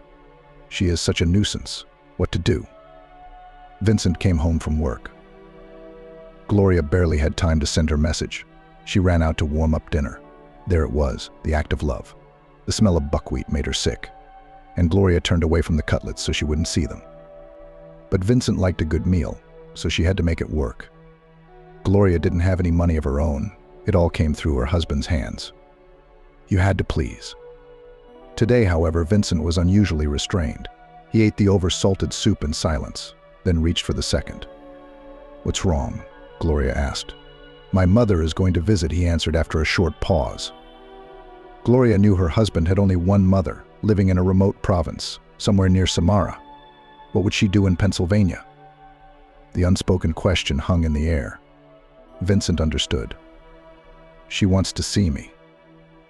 I haven't seen her in a couple years. She's going to get so much country food, it's going to fill the fridge. How long is she staying? Gloria asked cautiously. On the one hand, it's good to have relatives who live far away. On the other hand, if they came to visit, it wouldn't take long to get rid of them. They'd be gone for at least a few days. Vincent confirmed Gloria's hunch. A week, he said. She can't be away from the farm for too long. Where will she sleep? They had a double bed made up of 2 twin beds. Gloria thought they could put a cot for her mother-in-law in the kitchen, to keep some comfort for herself and her husband for the week. Better yet, rent a room in a cheap hotel. Let mother and son meet on neutral territory. We'll split the beds. Vincent must have thought of everything. You'll sleep on one bed and Mom on the other. She has a bad back. She needs comfort. I can sleep on the floor. It's clear. The house will turn into a gypsy camp. Can't your mom go to a hotel? Gloria asked. She'd be more comfortable there. You see, she's a country woman. She has her own ideas. She'll be offended that I didn't take her in, that I couldn't find a place for her. My place, Gloria wanted to correct, but held back, only biting her lip. How they could use a second room right now. No, something must be done about the neighbors. At night, Sandra woke up to colored lights wandering around the room like flashes. She had been sleeping lightly, and that was enough.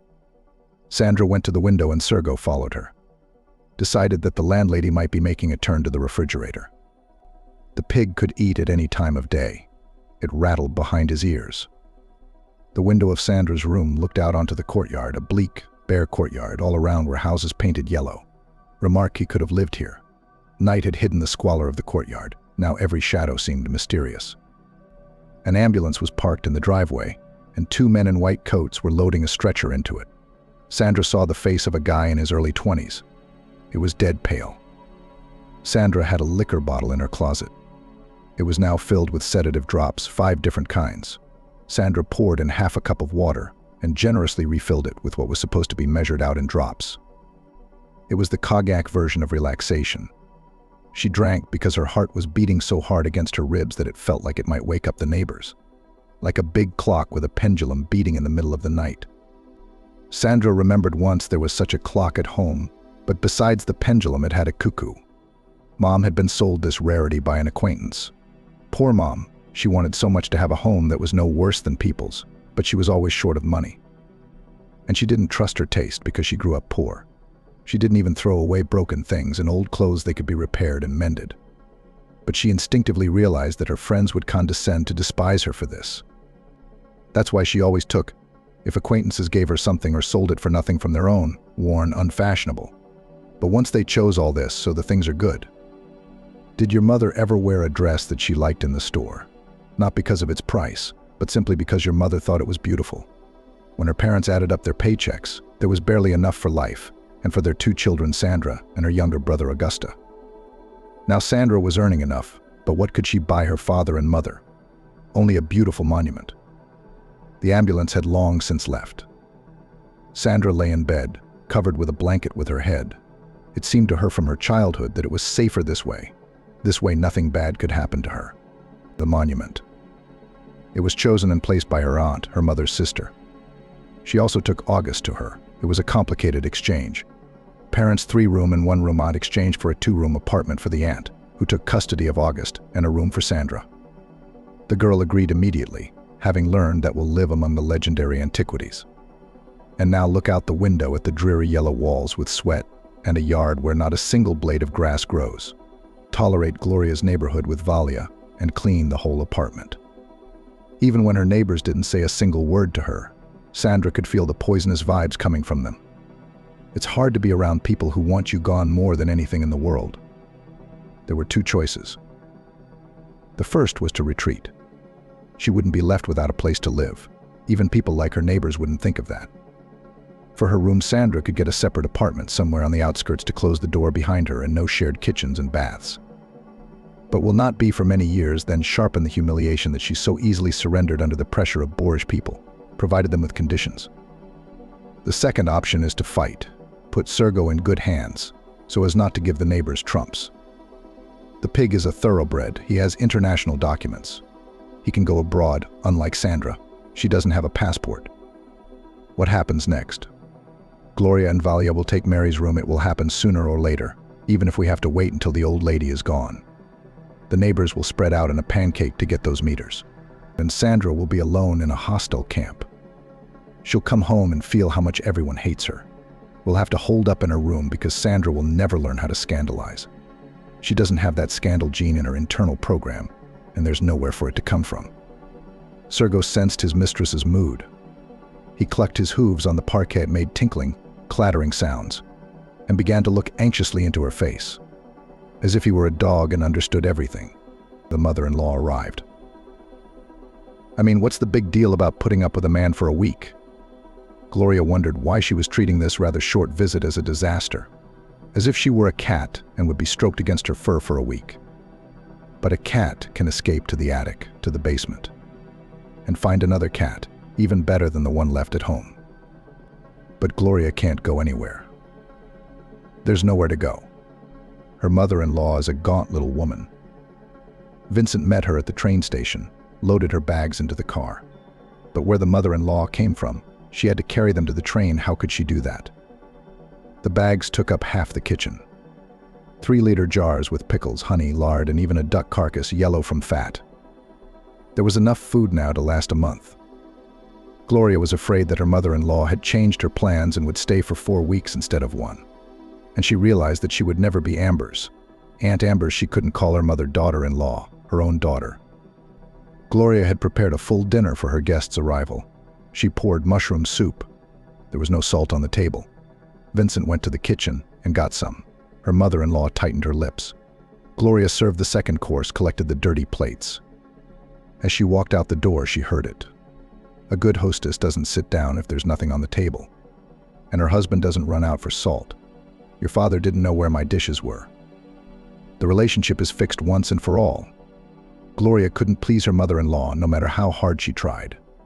She decided not to try at all. Once again, she had to say a bad word about her neighbors, who were unable to disappear into thin air to free up the space their family needed. Gloria went to the store. She bought a screen Chinese brightly colored birds on a black background. Vincent had already dismembered the twin bed, and there were narrow bunks along the walls. Gloria fenced off her own. It was better on one side. It gave the illusion of privacy, lying on the phone with her legs up high. Gloria's feet got swollen with the pregnancy. On the other hand, it felt as if the room belonged to her mother-in-law and her son, and she, Gloria, was superfluous, tucked away in a corner, in her kennel. Why had Amber come? Gloria wondered. They used to go to the big cities to buy things they couldn't find in the country. They'd make a list on more than one sheet of paper, including relatives and acquaintances. But now you can buy everything everywhere. And my mother-in-law didn't want to go shopping. Gloria didn't realize it right away. Amber had traveled far away to see how her son was doing, adjust his life to what she thought was right. Learn to bake, she said to Gloria. You don't go near the oven, but you should ... Pies are so helpful. When I raised my boys, I always had a plate of pies on the table, with potatoes, with cabbage, with whatever was cheapest, even with liver sausage. And my boys never went hungry, cheap and hearty. You have meat on the table every day. That's a lot of money for food. And Valia is the only one who earns money. A week, Gloria repeated to herself every night, just a week. And another day has already passed. Vincent told her that he had bought his mother a return train ticket. Gloria cheered up and promised herself to stay in the frame for the remainder of the week. But good intentions, as you know, ... Gloria tried to minimize conversations with her mother-in-law, but the latter, as if not noticing her daughter-in-law's dislike, asked in detail. And who washes the latrines here? One by one, Gloria answered monosyllabically. It's not your turn. It's that girl with the mop. She's young. It's not hard for her. And she's not pregnant, by the way. Why do you pay her money if she's got it all on her own? Scrubbing like hell. No, I'm gonna give her a kick in the ass so she's out to here. I'll give you another kick to shut her up, Gloria wanted to say, but she kept silent like a partisan under interrogation. Her patience had run out suddenly. The only automatic washing machine in the apartment belonged to Gloria. She had rushed to buy it, and it had taken the best place in the bathroom. No other machine would fit there now. Whether Sandra and Mary washed their clothes in basins or in the laundry room was of no interest to Gloria, and it certainly wouldn't have occurred to any of her neighbors to ask permission to do their laundry in someone else's machine. So the pile of laundry that appeared on the washing machine was not doubtful of its belonging. Besides, Gloria had seen that yellow sweater on her mother-in-law, and the pantaloons were clearly hers too. It would seem that take 2 fingers, stick them in the machine, pour the powder, turn on the program, and that's it. It's the husband's mother. She's leaving in 2 days. But Gloria felt a 9th wave of irritation, even hatred. She did not want to touch this old woman's clothes, to take them in her hands, to inhale the odor of her dirty body. She wanted to get even somehow for a week of living with her mouth closed, with her mouth taped shut and unable to say what she thought. She shoved the old woman's clothes into the dirtiest corner of the tub with her foot and stomped on them. She put her bedding in the machine. Before her husband came, she hung up snow-white sheets and duvet covers, fragrant with perfume. My mother-in-law saw that her goods were left unwashed. She went to the bathroom to check. When she came back, her lips were pressed together. When Vincent arrived, Gloria was supposed to serve dinner. But she hesitated. She wanted to walk quietly out of the kitchen, to go to the door and hear what her grandmother was saying. Gloria had no doubt that she would complain. But she'd underestimated Amber's outrage. She didn't even want to hide. When Gloria set a plate of cutlets and mashed potatoes in front of each of them, her mother-in-law asked, her chin upturned, addressing only her son, as if her daughter-in-law weren't even here. Why didn't your wife wash my clothes?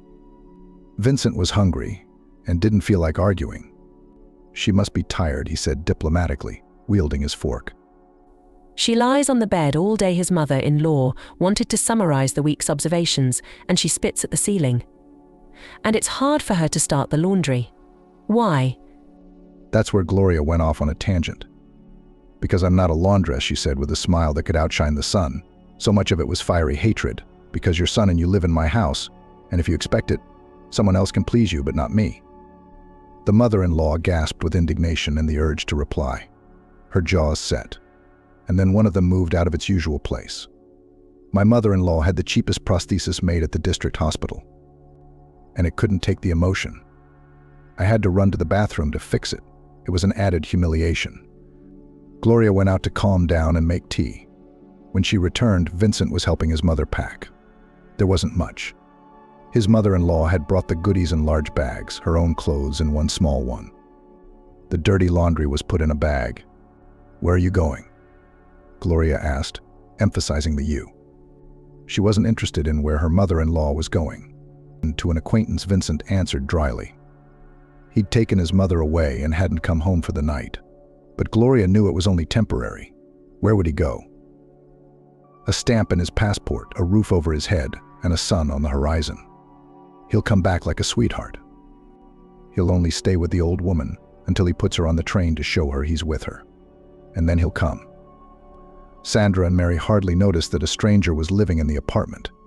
They had been drawn into their rooms before, like a snail drawn into its shell. The loud-voiced, perpetually disgruntled Gloria filled all the space in the apartment, and they didn't want to cross paths with her. Sandra sat on the bed, stroking Sergo, covered with a plaid blanket, scratching his neck. But her thoughts wandered far away. She realized that such an incident as a suicide attempt in a single house was unlikely to make it to the major news sites. So now she just went from one social network to another, scrolling through community news, looking a day, 2, 3 ahead. She realized that this work could be endless and even fruitless, and it was even more likely that that was the case. But what a strange feeling it was to learn what no one else knew. It's hard to be God, and even to carry a tiny spark to be a visionary is also very hard. You can see who will win a soccer match, which politician will have a career crash, but Sandra was not interested in any of that. Suddenly she flinched and blinked a lot. She had this habit of blinking, as if everything unpleasant would dissipate by itself, if only she blinked and then took a closer look. Going home today.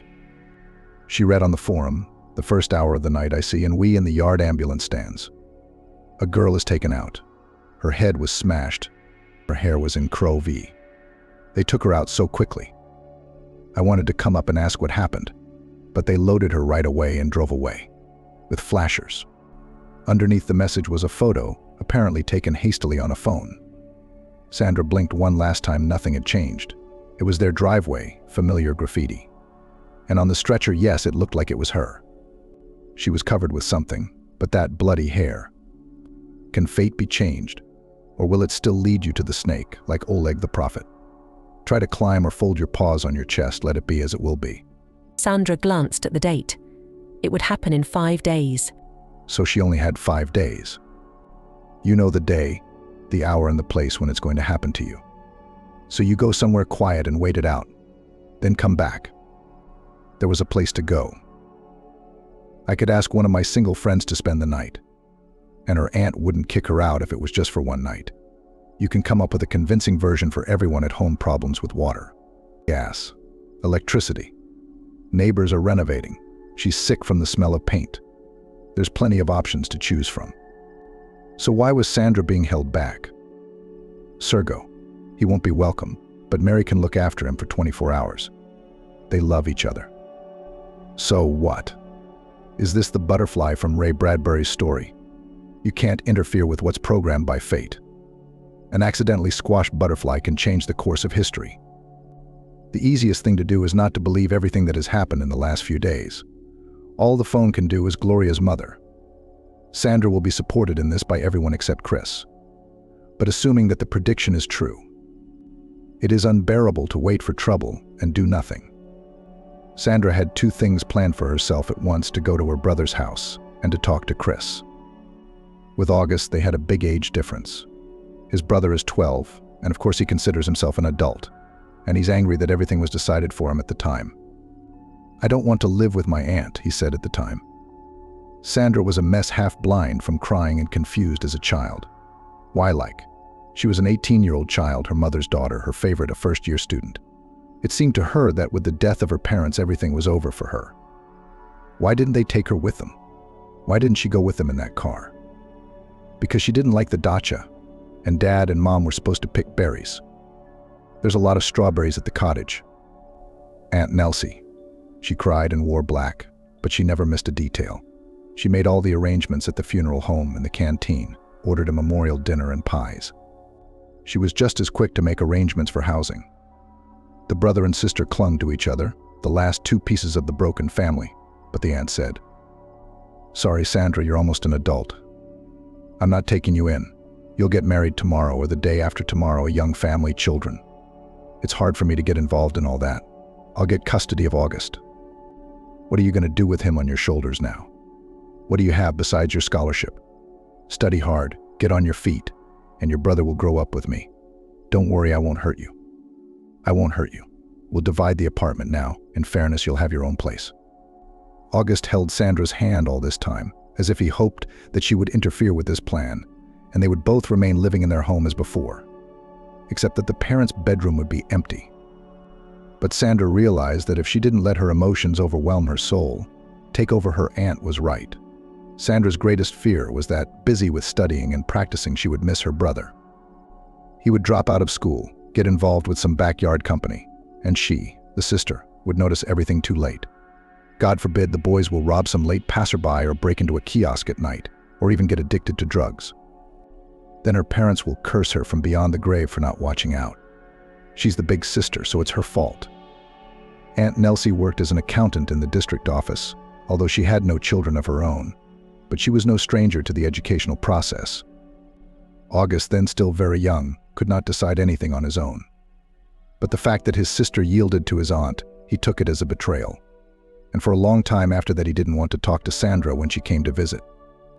Only lately he had softened a little, and there was something like the old relationship between them. Now Sandra didn't want to go up to her aunt's apartment. She called her brother and summoned him to the yard. Sandra saw him as he came out of the driveway and couldn't take her eyes off him. It was clear that August would grow up to be a handsome boy, but the main thing was that he looked so much like his mother. It is believed that boys resemble their mothers and girls resemble their fathers. Now Sandra and August see in each other a reflection of their parents, who are no longer there. "What are you doing?" August asked, approaching. Sandra arrived at a bad hour. Usually she visited her brother on weekends, but today was Wednesday. At other times Sandra would have joked about it, made up some reason, but today she allowed herself to be truthful. "I just missed you," she said. "I don't have anyone else but you." "I'm the one who doesn't." August, that 12-year-old boy, had never spoken so earnestly. "You've got some bastard. You have or you'll have. You'll have kids of your own. And me. My aunt can't wait for me to finish 9th grade and slip away to some college. And that's it. She's free. And me? The army. Then the rest of my life. Maybe then, when I'm done serving and send my aunt to hell, I won't be alone. But for now." To Avgut's amazement, his sister hugged him tightly. She wanted to hold his head against her chest, but he was already taller than her. They bumped foreheads. "August, I'm sorry," said Sandra. "I love you anyway. You know that." "What are you doing here?" He called her back, as Sandra was hurrying away and seemed to be wiping her eyes with the palms of her hands. She just waved her hand, "Leave me alone," trying hard not to burst into tears in front of him. It was a hell of a thing. Everyone had agreed to finish her off, both her husband and her own relatives. Gloria put down the phone and laughed the kind of laugh that makes people around you run for sedatives, or even a straitjacket. Her father had just shocked her with the news. Her grandmother is coming to Pennsylvania to visit her. The old woman used to have her own apartment in the winter and a cottage in the summer. She had been told that sooner or later the hour would come when she would have to recognize her age and move in with her relatives or move into a nursing home. But it was like a thunderstorm that the weather forecasters promise in 3 days. Would it blow over? Or maybe she would feel tolerable to the end and go to God from her native walls. Now she sat at her daughter and son-in-law's house, in a house she considered a stranger, and to which she could not get used. Gloria received a call from her father. His voice was guilty. "Grandma wants to come to see you," he said. Gloria was dumbfounded. "Why?" "She raised you, her favorite granddaughter. And you haven't even asked about her in so long. She says, 'Gloria's forgotten all about me. You're not coming to our house, are you?' Well, maybe Grandma is. On the one hand, to shake things up, because all her friends are still where she used to live. And on the other hand, to say goodbye, it's already old. No matter how life will turn out, maybe you won't see each other again. Gloria imagined it. Grandma always needs to know everything. Where did she go? Why? When will you be back? And why so late? It's better not to go, but to call. What did you buy? What are you going to cook? I don't want that. Cook me this. Gloria would turn into both a little child who had to report every move and a servant whom Grandma Lucia would lord it over. For a moment, Gloria really felt the youngest in the family, who could not even think of refusing the elders. The screen door was bought so she could give her grandmother a corner. Vincent would be back, he didn't know the old woman anything. Gloria imagined the look on his face when he found out his wife had kicked his mother out to take in her grandmother. Why should they, the young, who were still programmed by nature to live, have to adjust themselves to someone whose age was up? No way, Gloria said to her father. Explain to Grandma that I have no place to take her. Let her not even think about it. At her age, it's a hard road and expenses, and I don't even have a free corner. And from resentment at life, and at her relatives, who do not understand anything, and take on her one problem after another, she cried directly into the telephone receiver. You're mocking me, aren't you? Are you all making water over me? Why don't you feel sorry for me? Send Grandma to Lexi's in London. She'll probably have more fun there than in my fucking commune. And not listening to what her father was saying to her, she cut the conversation short, and then sobbed for a long time in her room, falling flat on her bed. She felt like the whole world was against her. Before going to Chris's, Sandra had to take Sergo for a walk. The pig had a special harness made to order for walking, but it was impossible to find a collar for his thick neck. The pig was walking in a businesslike manner, not noticing anyone around him. He was interested in one thing: what he could eat on the way. He tasted everything, depending on the season: autumn leaves, so leaves, snow, snow. Sergo did not look at anyone, but passers-by invariably looked at him. Children wondered who was that. Adults explained a piglet, and in their eyes there was confusion. Do I really see it? As alarmed as Sandra was, she was amused by the girl who folded her arms reverently on her chest. This is the first pig in my life. Wait, there will be many more, the mother promised, pulling her daughter along with her. Finally, Sergo was walked and locked in the room. Sandra gave the key to Mary. In case the pig wakes up and starts yelling, he can be fed. Food is in the locker. We'll have a wonderful time, Mary promised. I'll read him some poetry. Go about your business in peace, child. When Sandra called Chris and asked for a meeting, she said she wanted to see him on neutral territory, somewhere in a cafe or a bar. I can't take it. My hands shouldn't be shaking. A jeweler needs precise movements, and my fingers are shaking with fear like the last Al-Kash. And if that's the case, I want to get drunk. I need someone sober to keep an eye on this, and then send me home. Can you do that? No, we'll deliver, Chris replied, and Sandra nodded in satisfaction, even though she couldn't see him at the moment. And now they were sitting at a table in a small cafe, a kind of glass on the seven winds, and Sandra, even before the conversation between them, 3 big gulps of cognac. Now I will let go, probably, she said, inside as if everything is knotted. You know, detectives, it's not my thing. Not my genre. Absolutely not. We're more of a thriller. Chris pulled a small netbook out of his bag, opened it, and the homepage of the internet loaded very quickly. But Chris only grumbled annoyingly and opened another file. Sandra wanted to bend over the table to him, but he had moved his chair and was now sitting next to her. The girl saw a map of Pennsylvania, labeled with some icons. These, Chris said, the cases I know, the ones I told you about. Why are there 2 or 3 on some houses? Because there have been a number of failed suicides there. I put the dates next to them when they happened. Sandra made a wish. If this virtual map doesn't show her yard, or the guy who was carried out on a stretcher, she saw it with her own eyes, then it's all bullshit and empty fears. She found her yard on the map. There was a cross painted on the neighboring house, and the date was the same date. Maybe the phone will tell you something. Chris looked up at her anyway. There's a cross on your house too, see? Do you mind if I find out more about the history of your commune? Dig into its past, who lived there before you, whether people have been taken from it. Sandra nodded, pondering whether or not to tell him that the phone had predicted her fateful date. Instead, she began to drink cognac shot after shot. Maybe when everything swam in front of her eyes, she'd be brave enough to tell him. Chris kept his promise. Calling a cab, supporting her by the shoulders, he took Sandra to the car and sat in the back seat with her. "Are you with me?" She sounded surprised, her voice unsteady. To be honest, she didn't manage to say it at all the first time. "There must be someone to help you up the stairs." They said goodbye at the door of her apartment. Mary was still awake. Apparently, she had invited the pig to a fun party. Sandra heard the old lady's voice and a satisfied grunt in response. When Sandra entered, Mary was sitting in a chair with a bag of cookies and Sergo was at her feet impatiently waiting for the next batch of treats. But that wasn't what caught Sandra's attention. The antique closet that stood by the door was ajar, and there were a number of things hanging on the shoulders, and among them, 2 white medical gowns. Tomorrow. That was the first thought that had crossed Sandra's mind when she woke up. Everything will happen tomorrow. Or would it? But now she could feel it subconsciously with her spine it would. The air was electrified, as if before a thunderstorm. It was crackling. The pig that lay at her feet snorted in his sleep. He slept like a cat on his back, hooves up. Sergo hoped for a quiet morning and pancakes. Sandra often baked him pancakes, and if he was lucky, with a banana. Bananas were the pig's favorite thing in the world. Sandra stroked his belly with 2 fingers, careful not to wake him. She could read his thoughts even in his sleep. "You mustn't eat so much," she said softly. "You'll be like Esther."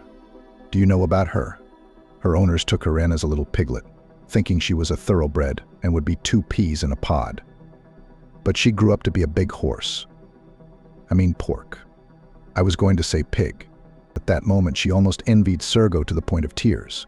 She too wanted to think about pancakes and bananas, about beads and panties, about a snow-white beach and a warm sea, where she had been several times in her distant childhood. But instead, you have to figure out how exactly you're going to be killed. Why this question did not arise, it was already seen. And yesterday when they had talked to Chris, they too each of them knew why. They're young. The body works like clockwork. And every part of it costs money. A lot of money. And it's so tempting to catch a man in your web like a spider to a fly that no one will be looking for him. Sandra took out her cell phone.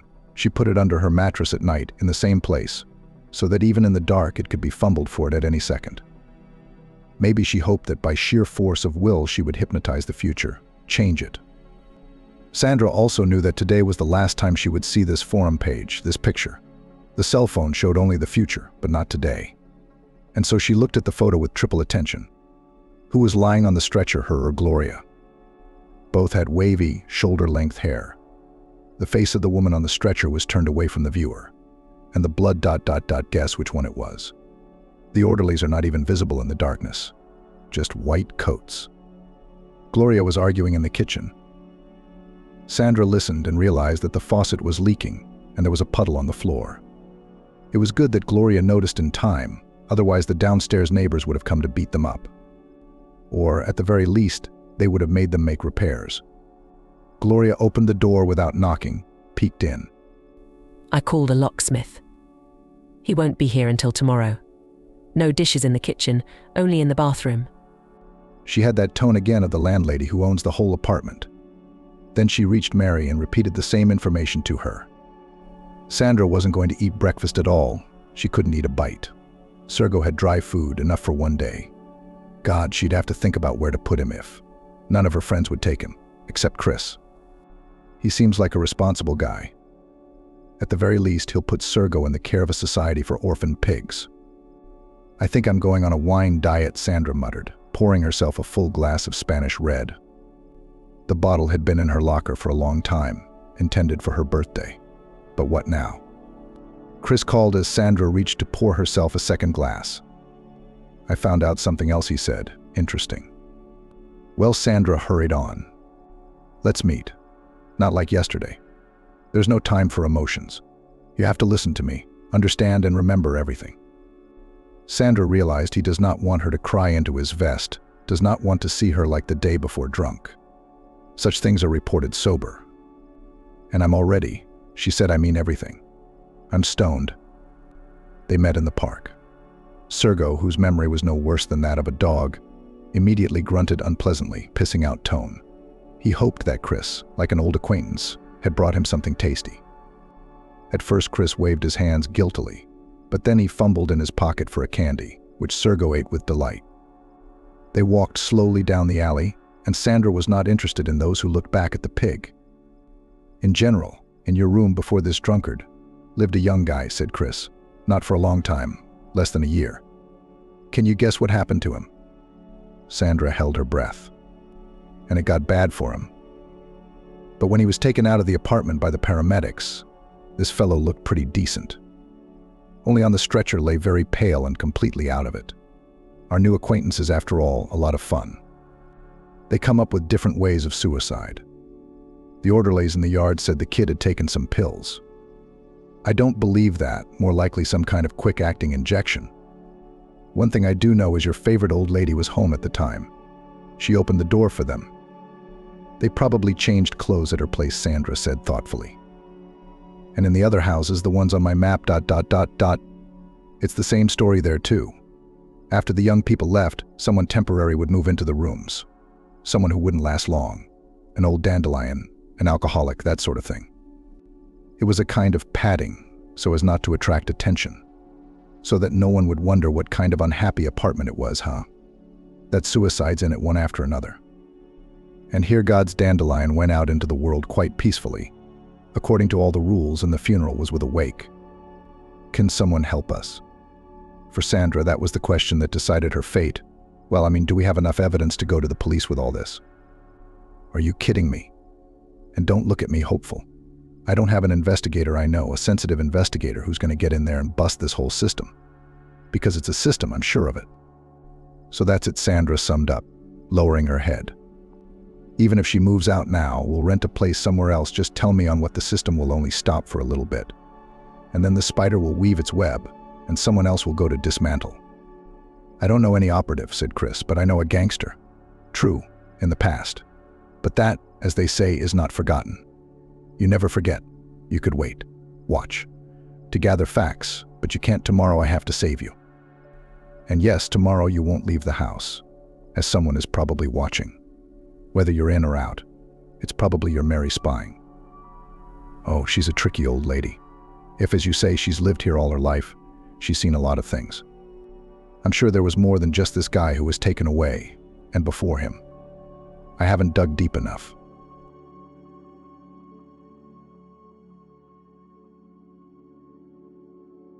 Peter sat at the kitchen table and smoked one cigarette after another through the open window. It was frosty, but the cold coming into the apartment from the street did not bother the man. He was in such a state that such trifles did not bother him now. Outside the window came a gray, dull dawn.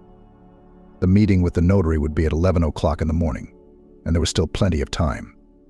Sarah Lenina was sleeping sweetly in her bedroom, wrapped in warm blankets. Unlike Retheg, she's clearly happy about the whole situation, and it's strangely repulsive.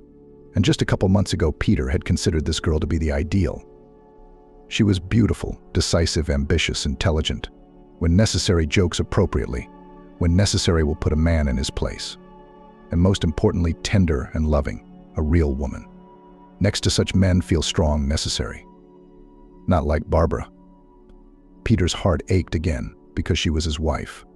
She was not a stranger to him.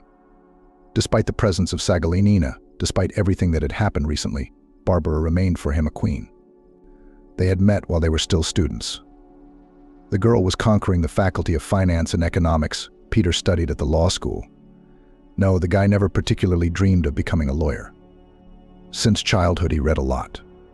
He especially liked stories about relationships, love, passion, hatred, fear. It was interesting to unravel the intentions of the characters, to speculate about why they act in this or that way. No wonder that his essays on literature were the most profound and interesting. The teacher even read out some fragments in front of the class. He also drew a lot. His desk drawer was full of albums with all kinds of drawings. There were fantastic creatures, courageous warriors, and just unusual ornaments. Drawing was soothing, peaceful, and time-consuming. Peter himself did not understand how it happened. He seemed to sit down at the table to do algebra, distracted for a minute to finish drawing another character, and everything falls out of reality. He comes to his senses, and only then realizes with surprise that he spent several hours drawing. The boy was clearly a creative person, but his parents were not satisfied with this. Mother and father seemed to agree on only one thing. They both felt that their son needed a serious profession. And, well, the father had some connections. So Peter ended up at a prestigious law school. True, the study did not cause the slightest interest. But parents argued that you need to study, otherwise you will not achieve anything in life, and Peter used to believe his parents and obey them. But at university, he met Barbara. Peter noticed her in his first year. She had such an interesting appearance. She wasn't beautiful, no, but there was something aristocratic in the girl's appearance. Not for nothing she was called Queen Barbara. Snow-white skin, beautiful intelligent eyes of a dark shade of black shiny hair, always smoothly styled, clear cheekbones, nose with a slight hunch and a confident line of lips, and most importantly, regal posture and sharp, but still surprisingly graceful movements. Later, Peter learned that the girl as a child attended a ballet studio, which she hated with all her soul. Parents insisted that the girl must move beautifully, and the guy understood her very much. His parents also knew what was best for him. She was constantly busy doing something. She didn't just look like a businesswoman, she was one, participated in some contests and conferences from the university, worked part-time. Peter didn't know how he got so much information about this girl. She did not notice him at all, did not even know about the existence of such a modest, quiet guy. But Peter was in love with her. He then attracted a completely different type of girl, but for some reason he did not let her out of his sight. Peter was in his 4th year of college. It was summer weather. The middle of May, the time of credits, the time to get admission to the session. The boy went out for a walk to the ice cream stand. Since morning he had been studying thick notebooks with notes, preparing for tomorrow's test, and decided to take a break. He was about to round the corner of the neighboring house when he heard a growl behind him, and a startled exhale from somewhere far away. That sound was what made Retag turn around. He hadn't expected to see such a thing, Barbara. Previously, the guy had only seen her in the walls of the university. Peter knew that the girl lived somewhere in the center, rented an apartment, since she was not local. From somewhere either from a village or from a regional town. And here she was, right next to his house. Strange, but there was no opportunity to ponder it for long. Growling and crouching to the ground, 2 large dogs approached the girl. There were a lot of dogs here lately. There was a construction site nearby, so the animals lived somewhere behind the fence. The builders fed them at first, but then the construction stopped. Temporarily or permanently, he didn't know. Now, hungry packs were roaming the neighborhood. There were attacks on people. Now 2 dogs were attacking their prey. The girl noticed the boy's look, and so much hope was in her eyes that he, always a bit cowardly and indecisive, simply could not act otherwise. Grabbing a large boulder from the ground, he headed straight for the dogs.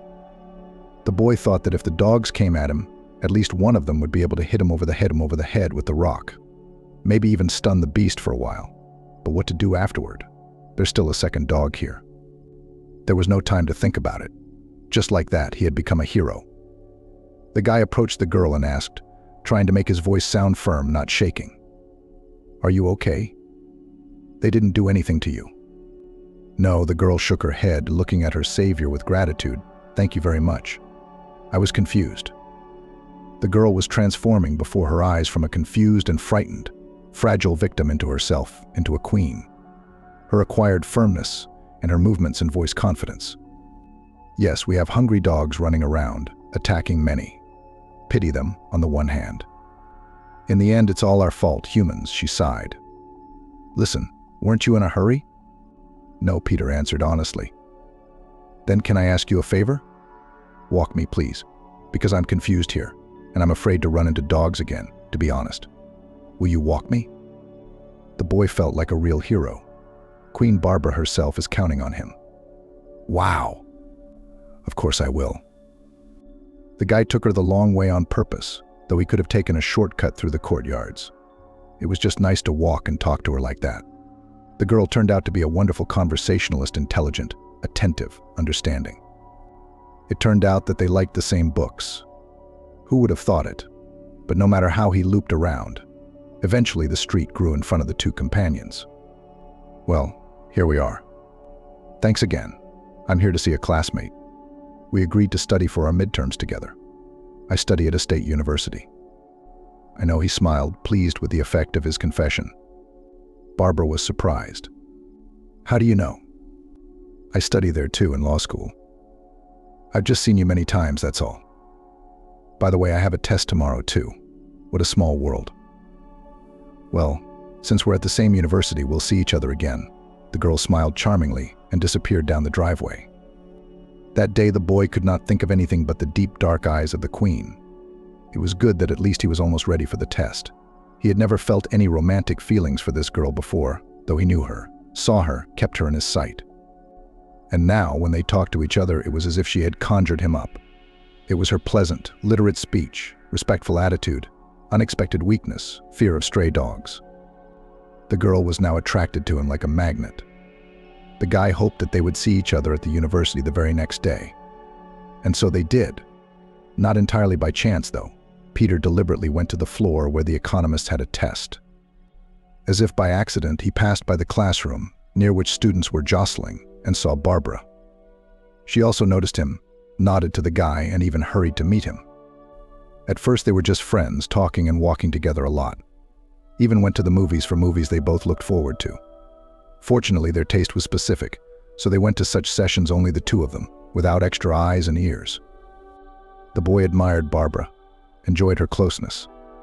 He really wanted to take her hand, maybe even kiss her, but she acted like a friend, like a buddy, and the guy was afraid of spoiling everything, so he didn't show his feelings. It was better to stay friends than to feel awkward every time they met. He didn't want to ruin the warm buddy relationship that had already emerged. And then they found themselves at a common student party, a disco in honor of the end of the next academic year. 5th year ahead, graduation. Almost the whole road to higher education is behind them. Something to celebrate. Peter watched Barbara dancing with the other guys and was wildly jealous. No, the girl didn't owe him anything. They weren't even considered a couple. Peter himself was also free to dance with whoever he wanted, but these guys hugging each other in a dance with her. They caused fury and rage, an unpleasant feeling of storm, but he did not show his face. He joked and laughed with his friends, even participated in stupid contests. And then, already late in the evening when everything was over, the girl herself came up to him. The guy noticed that the girl was not quite sober. Officially, strong drinks were forbidden at this party. But of course they were in fact present here. "Don't you like me at all?" Barbara asked in a stunningly direct tone. "Of course you do." Peter clapped his eyes together in confusion. He hadn't expected to hear such a thing. "I mean, as a girl," she explained. "I'm not pretty, my nose is hunchbacked, my lips are thin, I'm tall, too skinny, no shape whatsoever. Do you like other girls?" And she was almost right. A few months ago, the guy really liked other girls, girls of so-called model looks. But now there was no one prettier and more attractive than him. Probably now was the right moment to tell about it, but for some reason the right words could not be found. But the girl was very talkative. "Didn't you notice how I feel about you? We are so much in touch, and all this time I'm waiting for a sign from you, something that would allow me to think that you also like me. But you only see me as a friend, don't you? And now I've ruined everything." Peter shook his head negatively, staring at the girl. "So be it. I'll finally tell you what I think. I'm in love with you. Can you believe it? I always thought I liked more masculine, more brutal guys, like athletes. I tried to hang out with this basketball player, and he was dumb. He's a pussy. And all the other guys I hung out with were dumb. And you're not. You're different. Smart. Understanding, real." Peter smiled. He was pleased to hear her say that. He didn't know what to say in response, so he just hugged her to him. The girl put her head on his shoulder and continued her monologue. "I danced with them all today, just because of you, just to make you jealous.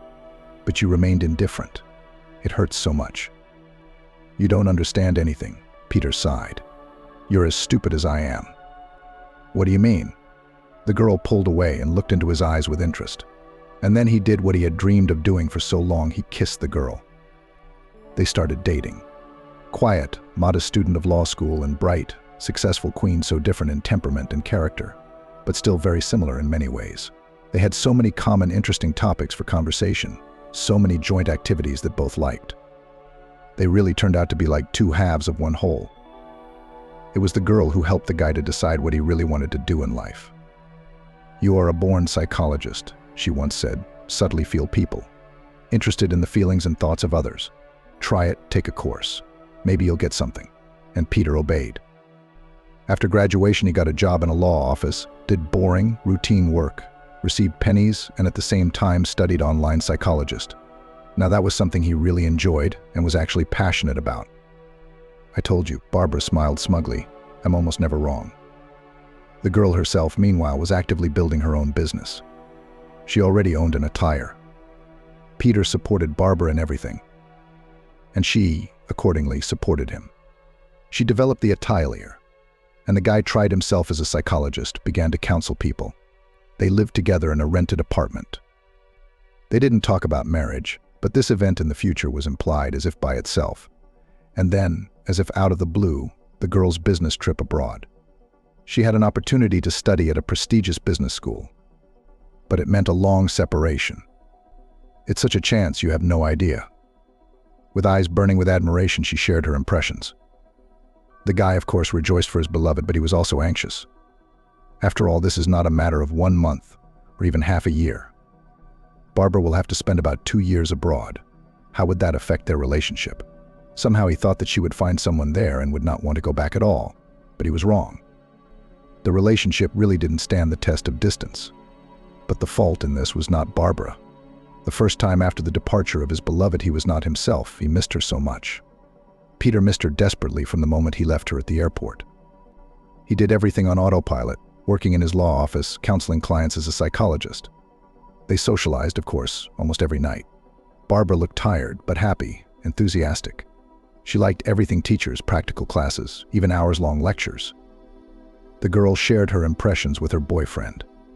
As usual, he spoke encouraging words to her, supported her. As time went on, the video sessions became more and more infrequent. The course was intense. Sometimes she just didn't have the time or energy to talk to her boyfriend. He, of course, was getting himself worked up. It seemed to him that Barbara had someone else, for their conversations were too superficial, infrequent, and short.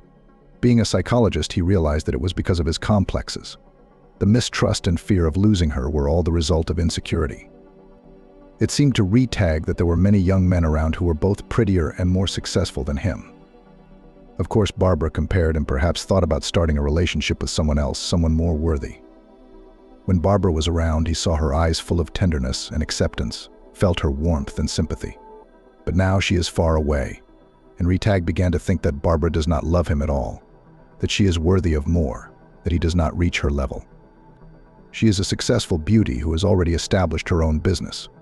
While she is studying abroad, the business is run by the manager, a classmate of the girl, the same friend who was attacked by dogs on the way to her house. And he is just an out-of-state lawyer with a paltry salary and an aspiring psychologist. It remains to be seen whether he will succeed in any of these fields. At this very moment, Julia appeared in his life, a girl who had recently broken up with a young man and now felt broken and depressed, so she turned to a psychologist. He counseled in online mode. His clients were from different cities, but it just so happened that Julia was his neighbor, who lived literally 2 blocks away. Peter realized this when he saw the view outside the window behind the beautiful girl on the screen. Huge, anxious eyes of an amazing violet hue, long brown hair, cute and very pleasant facial features. Julia was so touching, so soft and feminine. She was not at all like Barbara, who was confidently rushing toward her goal and was used to sweeping away all obstacles in her way. She was 4 years younger than Retag and still in her 3rd year of university. For about 6 years, that is, since high school, Julia had been dating a boy. Nothing foreshadowed trouble, and the girl was in full confidence that soon they would get married. Except that the young man suddenly told her that he was tired of their relationship, that he was stuffy, bored, just bored. The guy wanted to make up for lost time, to meet with different girls, to go out with friends nights away. It turns out that he felt deprived of all this because he had been dating her since 9th grade. For the girl, it was a blow. She worried, looked for faults in herself that weren't there, and blamed herself. In the end, someone advised the girl to consult a psychologist. Counseling specialists cost not cheap. They were not affordable to the student, but Peter was a novice psychologist, so his rate quite satisfied the client. So they met. Peter realized that it was unprofessional but could not help himself. A pretty girl somehow immediately captivated his heart. He felt more confident and stronger with her than with Barbara. She had long been the unspoken leader of their couple in all matters. Besides, she had no time for him now, and he was tired of feeling not even second, but fifth or sixth place. Julia needed him so much, listened to him so attentively, and she really felt better talking to him. In general, it was not difficult at all to make the young beauty feel at ease. Soon they moved their meetings offline. Their conversations resembled not the communication of a psychologist and a client, but a friendly chat. Then friendship naturally grew into something more, and they both needed it to feel needed, loved, exceptional. Soon already the girl moved in with him. The man did not want to live a lie, so he honestly told Barbara about everything. Barbara's lips trembled, red spots appeared on her cheeks, but she quickly pulled herself together, as she always did. "Well," she said, shaking her head, "this is unexpected news. Well, if that's what you've decided, I won't make a scene. We're both adults and independent. Good luck with your new relationship." And Barbara disconnected. It was just like that, no hard feelings, no accusations, no attempts to find out the details. It only confirmed his opinion that Barbara had cooled off on him. Even after the breakup, he continued to think about her. Even though he was happy with Julia, she seemed soft, malleable, pliable, like warm wax. She had grown up in a small provincial town. Her family still lived there, so she had a somewhat patriarchal mores, a traditional upbringing, and that was its own charm. Although as a psychologist, the guy realized that many of her attitudes needed to be worked out. She studied economics and lived in a dormitory before she moved in with the guy. Her parents were not rich, so she could only rely on herself.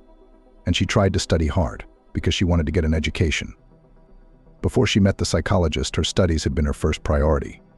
But she fell in love, lost her head, and therefore put everything on the back burner: her friends, lectures, exams, part-time work. The guy, of course, very flattered. In turn, he tried to do something for her, worked more to buy her gifts, take the girl to restaurants and cafes, took on some of the household duties, which pleasantly surprised not used to such behavior of men young lady. He bathed in love and admiration, enjoyed care and warmth. He had never felt so loved the girl actually put him on a pedestal. Sometimes he had jealous thoughts. I wonder if she behaved the same way with her ex. Somehow it seemed that yes, caring and helpfulness were inherent traits of this girl's personality. And yet, he thought of Barbara. Such an interesting communication on equal terms with his new love did not work out. The girl often did not understand his jokes and almost never knew the authors or those movies about which Peter told her, and the man at such moments caught himself thinking he still lacked Barbara, her wit, insight, directness. And then Julia announced that she was expecting a child. This was unexpected and untimely news. She was still a student, and he did not earn enough to support his family. He is just developing. He plans to study, gain new experience and knowledge. But if there is a baby, the development can be put on the cross, because training does not imply large earnings, and the family needs to feed. Peter very cautiously suggested that she abort the pregnancy. It seemed to him that this was the best solution to all problems. The girl took offense at him for the first yelled at him, which she had never done before, and then cried.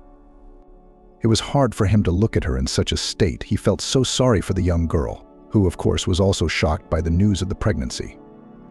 "Well, you hear," Peter put his arm around her shoulders. "Everything will be fine. We'll be fine. You're not going to leave me. You're not going to leave us now, are you?" "No." Peter held the girl even tighter to him. It's a good thing she couldn't see the look on his face. Confused, upset. He didn't want this baby. He didn't want it at all. No. He saw himself as a father in the future, maybe even a father of many children. But it was too soon to start a family. He lived in a rented apartment, worked at a low-paying job he didn't like, and he was just starting out as a psychologist. Yes, she was beautiful, tender, caring, but the guy did not think about tying his life with her. It was a pleasant, not burdensome relationship, needed by both of them at the moment they met. The guy felt like he was trapped.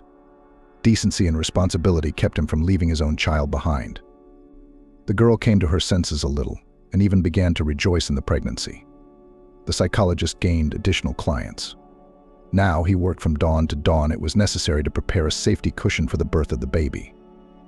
The young people decided to get married without a lavish celebration, although the bride still dreamed of a beautiful white dress and a wedding with guests and contests. She shared this with a slight sadness in her voice. But the girl understood perfectly well they would need the money for the child. There was no need for unnecessary spending in their situation. Peter felt inadequate again. Here, he can't even fulfill his future wife's wish. She's a young girl. Of course she wants to feel like a princess at her own wedding. She got involved with a beggar, so she has to make herself comfortable and endure hardships from the very beginning. Julia was very afraid to tell her parents that she was pregnant. You know, my parents were so happy that I got in. I am the first in the family with higher education. They had such high hopes for me. And now I have to drop out. Why? Can I take a leave of absence during childbirth and then you can finish your studies? No, I have a family now. I know what it's like. It takes up all your time, all your energy. School's gonna have to wait. And that's why I'm afraid to tell my parents. But you have to tell them, and it's best not to wait. She decided to go home on New Year's Eve. The guy offered to accompany her to support her in a difficult situation. And with the parents of the bride, probably still need to get acquainted. The man was sure he will find the right words to calm the overbearing father and her mother. Not without reason he works as a psychologist. But the girl had other plans. No, I'd rather go there myself the first time. You don't know my dad. He can say unpleasant things to you in the heat of the moment. Peter was relieved that it was up to him to offer. She said no. Well, she knows what's right. Let her really talk to her own people, prepare the ground. Julia left and disappeared. She didn't answer her phone. Must have been a bad connection in her small hometown. Julia only managed to call from the train station to say she'd arrived, and that was it. Peter wasn't worried. Why would he be? Julia had come home to her family after all. Maybe parents will not be delighted that the daughter's student will soon give them grandchildren, but they will not kill her, grumble and accept the situation. Especially since the baby's father isn't giving up on the baby and they have a wedding coming up. Peter was enjoying the solitude. Turns out he was a little tired of the girl. At some time in his life she became a salvation for him, pulled him out of the abyss of anxious thoughts, surrounded him with warmth, inspired him. But now her care and helpfulness irritated him, as did her obsessive attention almost constantly, and much more. When the girl did not arrive on the agreed day, he still worried. The girl began lectures, preparation for the session. She could not miss all this without a good reason. The girl's phone was still stubbornly silent, and then the guy went to the university, where Julia studied. Found her group, talked to a few people. They were not aware of what had happened. When Peter had given up hope, a girl caught up with him in the hallway. Are you looking for Julia? Yes, you are, Peter, aren't you? He nodded slowly. I'm Jane, her girlfriend. We're from the same town. She asked me to look you up, and here you are. That's lucky. What about her? Why didn't she come back, do you know? Oh, it's a story. It's a nightmare. Her parents, they're very strict. She's their pride, the smartest, most promising kid in the family. They were so happy that their daughter got in, bragged to everyone in town, thought she'd become a successful economist, and then you and all the plans fell apart. When the father found out about his daughter's plans, he was furious. Pregnant out of wedlock, soon to be married. She was going to drop out of school too. She was going to become a good wife, an ideal mother, a housewife, instead of conquering career heights. In general, a strict parent decided no wedding and similar tricks, personally escorted his daughter to the clinic, where the head doctor was his former classmate. Even before New Year's Eve, the girl had an operation solved, according to her parents, all the problems so that the child is no more. Peter exclaimed when he heard that. He saw with what joy the girl was waiting for the baby and could imagine in what condition she was now. And anyway, what kind of wildness is this? The girl is of age, she has the right to decide for herself. And what about him? His opinion was not asked at all. That's the way it is with us, Jane shrugged. We're used to listening to our parents. There's no other way. And she didn't go against her mother's and father's wishes either. She told you not to look for her and not to try to find out for yourself. Julia will now study by correspondence from home under parental supervision so that nothing like this happens again. That's all she asked me to tell you. Well, almost. Jane hesitated, clearly uncomfortable being the messenger of bad news. She also said that your relationship was a mistake, but she also wished you happiness in your personal life. Thank you, her too. Peter shook his head and walked towards the university exit. Later at home, he thought over the whole situation and came to the conclusion that everything had happened for the best. The guy didn't feel bitter about the loss. He did not even feel upset. On the contrary, there was joy because everything was solved by itself, without his participation. There will be no family and child, and it's not his fault. Julia, of course it's a shame. Such overbearing parents not to be envied. On the other hand, it's her choice. She could have gone against her father if she wanted to, because she knew that her beloved would accept her, would not give her an offense, and yet she gave up the child and the man she loved. That's all right. Life went its way. Suddenly, the activity as a psychologist began to bear fruit, and very even generous. Soon Peter left the hated work in the office and gave himself completely to psychology. In relationships, he was now more cautious. Romances did happen, but the man did not allow any mental intimacy, and even less the appearance of thoughts of children, family, and so on. He did not want it all yet. Or maybe the women were not the right ones. All of them the man involuntarily compared with Barbara, and each time the comparison was not in favor of another companion. They didn't measure up to the queen, not at all. Peter seemed to feel quite happy and accomplished. Favorite high-paying job, his own apartment, a beautiful car. And yet, something was missing. And then fate again brought him together with the one he had not stopped thinking about all this time. By that time, Peter was already quite a successful and established man. He consulted people online from all over the country. There was even a waiting list for his sessions. Retag services were already expensive. The man periodically published books that sold out like hotcakes. The edition he illustrated himself. Thus, another of his talents, artistic, was realized. To the profession of psychologist added a part-time job, digital artist.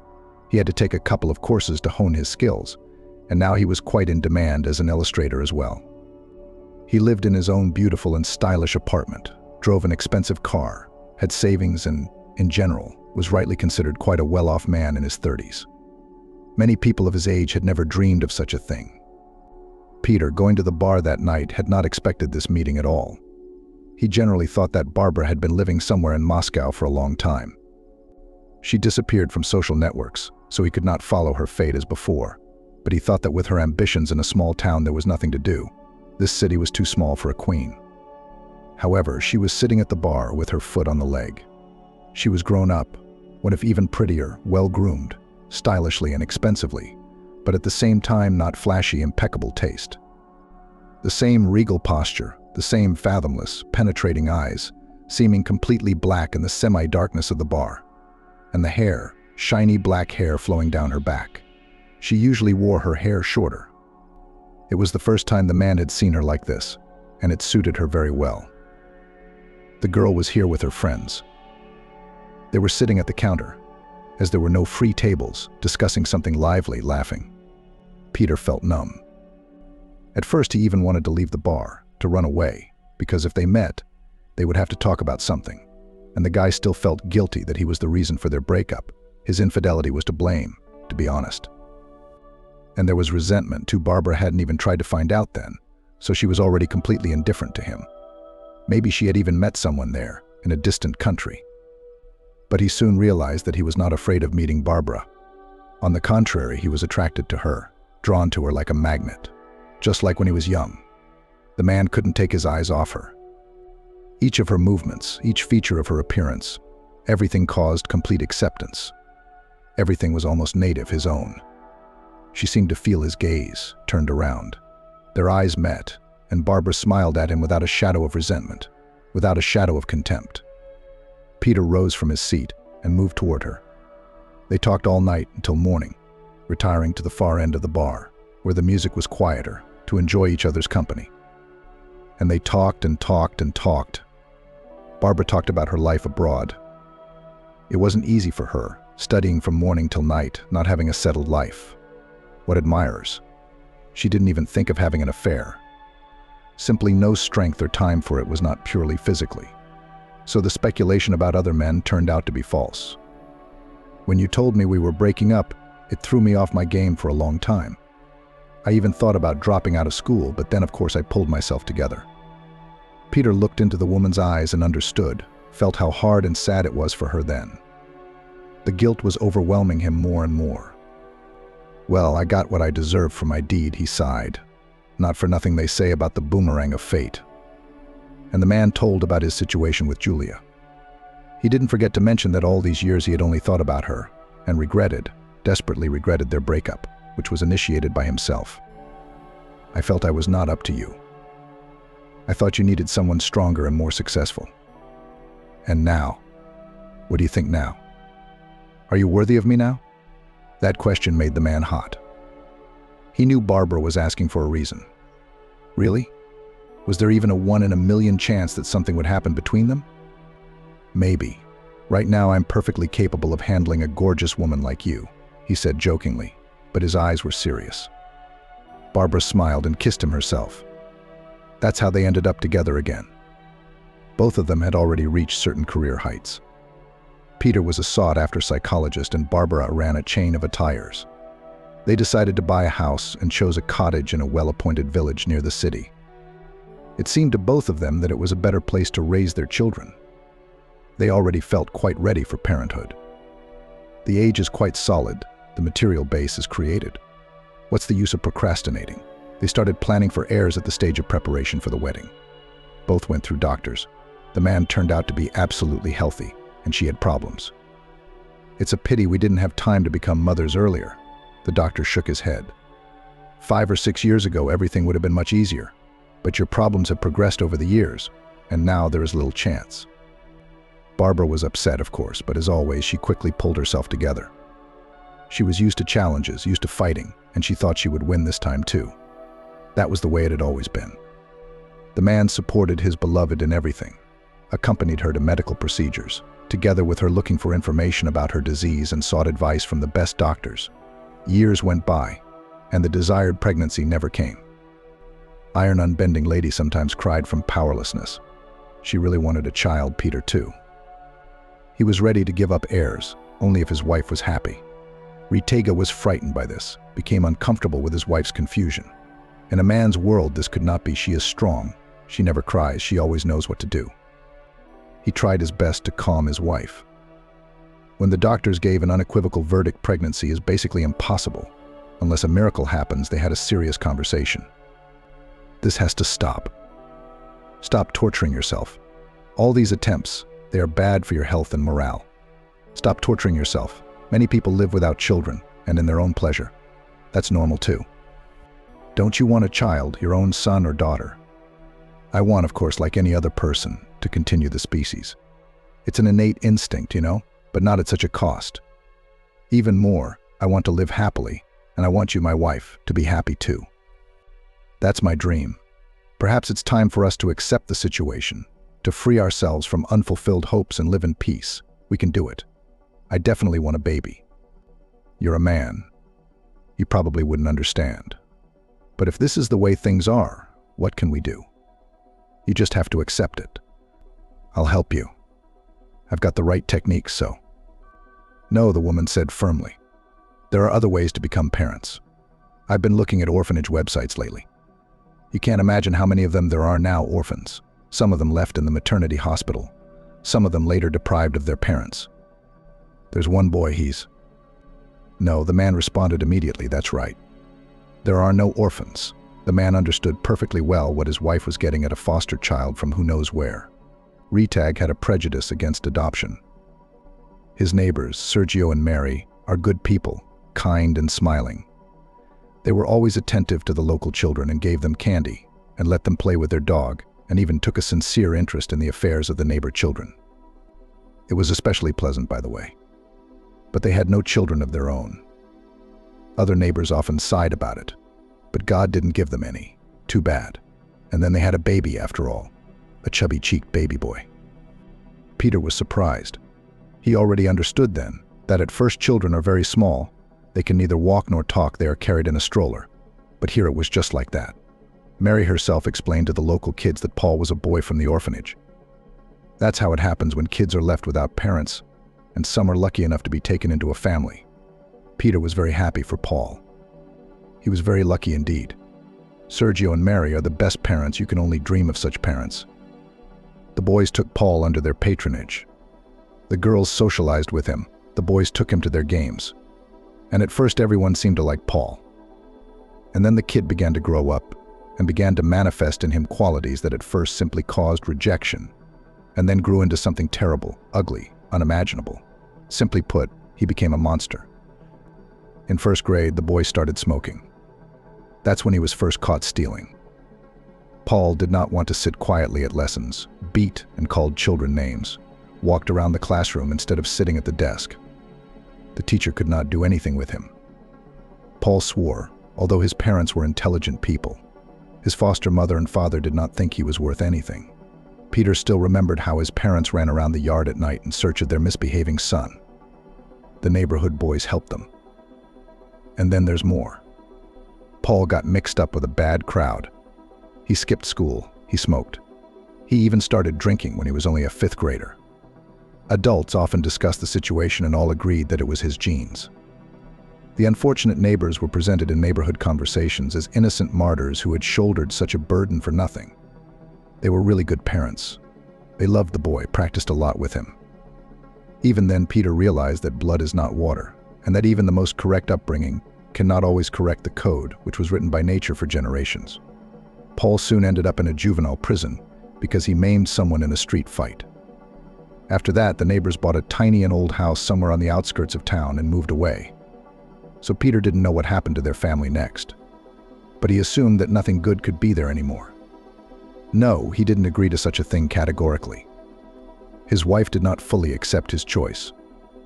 His wife periodically tried to change his mind, gave seemingly reasonable arguments, told about positive examples, but he was adamant. He did not want them to turn from happy, beautiful and healthy people into the likeness of Sergio and Mary, became the same thin, pale and restrained. Well, no. The wife seemed to settle down over time. She found her purpose in other things. The woman now traveled to orphanages and helped the unfortunate, destitute children. It was charity. In one orphanage, she set up a playroom and in another a yard with swings and slides. Barbara found out what problems there were in this or that institution and solved them. Somewhere there were not enough nannies, somewhere the roof was leaking, somewhere the pupils were wearing old, no longer fashionable clothes. Barbara not only covered the primary needs of orphanages, but also did something more. She founded circles and sections right in the orphanages so that orphans could find themselves, show their talents, organized fancy holidays for children, and found like-minded people. The woman felt almost happy. She had no children of her own, but she gave joy and warmth to thousands of destitute children. Even the newspapers wrote about her activities, filmed videos. The man was happy for his wife. Finally, she found herself, realized her maternal instinct in such an interesting way. It was good for everyone. The man himself sometimes took part in the actions. He called his wife nothing but a good fairy. Barbara laughed and said that she liked the former title of queen better. Peter thought that his life was now predetermined for many years to come, but fate again threw him a test, which he again failed miserably. One of his assistants, who served as his secretary, was a young, dazzlingly beautiful woman who looked like a photo model from a glossy magazine. Peter himself didn't realize how it happened. He and his team were celebrating another successful project in a restaurant. His wife was not present. She had just left for another city on business. Sarah asked the chief to dance. Peter saw her huge mermaid eyes for the first time. Peter couldn't resist. How is it even possible to be sympathized with such a beautiful woman? They went to Saraline's rented apartment and spent the night there. In the morning, he did not regret anything, strangely enough. On the contrary, he felt happy next to a beautiful woman. Anyway, they became lovers. Sarah was just perfect, beautiful, not demanding, passionate.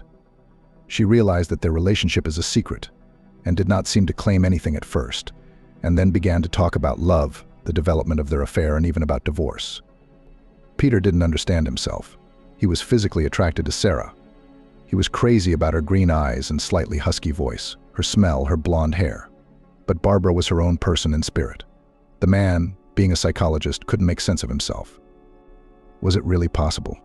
He fell in love with two women at once. All in all, difficult times had come for Retag. Now he felt guilty in front of both of them as lawful wedded wife and his wife. A decision had to be made. But how to do it, so that he would not regret it? And then Sagalapina pulled a trump card out of her sleeve. Just think, I'll give you a child our own. Barbara won't be able to do that. But me. Peter thought about it. Indeed, with Sagalinina they could have a strong, full-fledged family. But it would be hard to leave Barbara too. She is already dear, own, faithful, reliable. To betray her again. And yet the decision is ripe. He chose the secretary. At the same time, with Barbara planned to remain in friendly relations. But the man did not dare to voice his decision to his wife.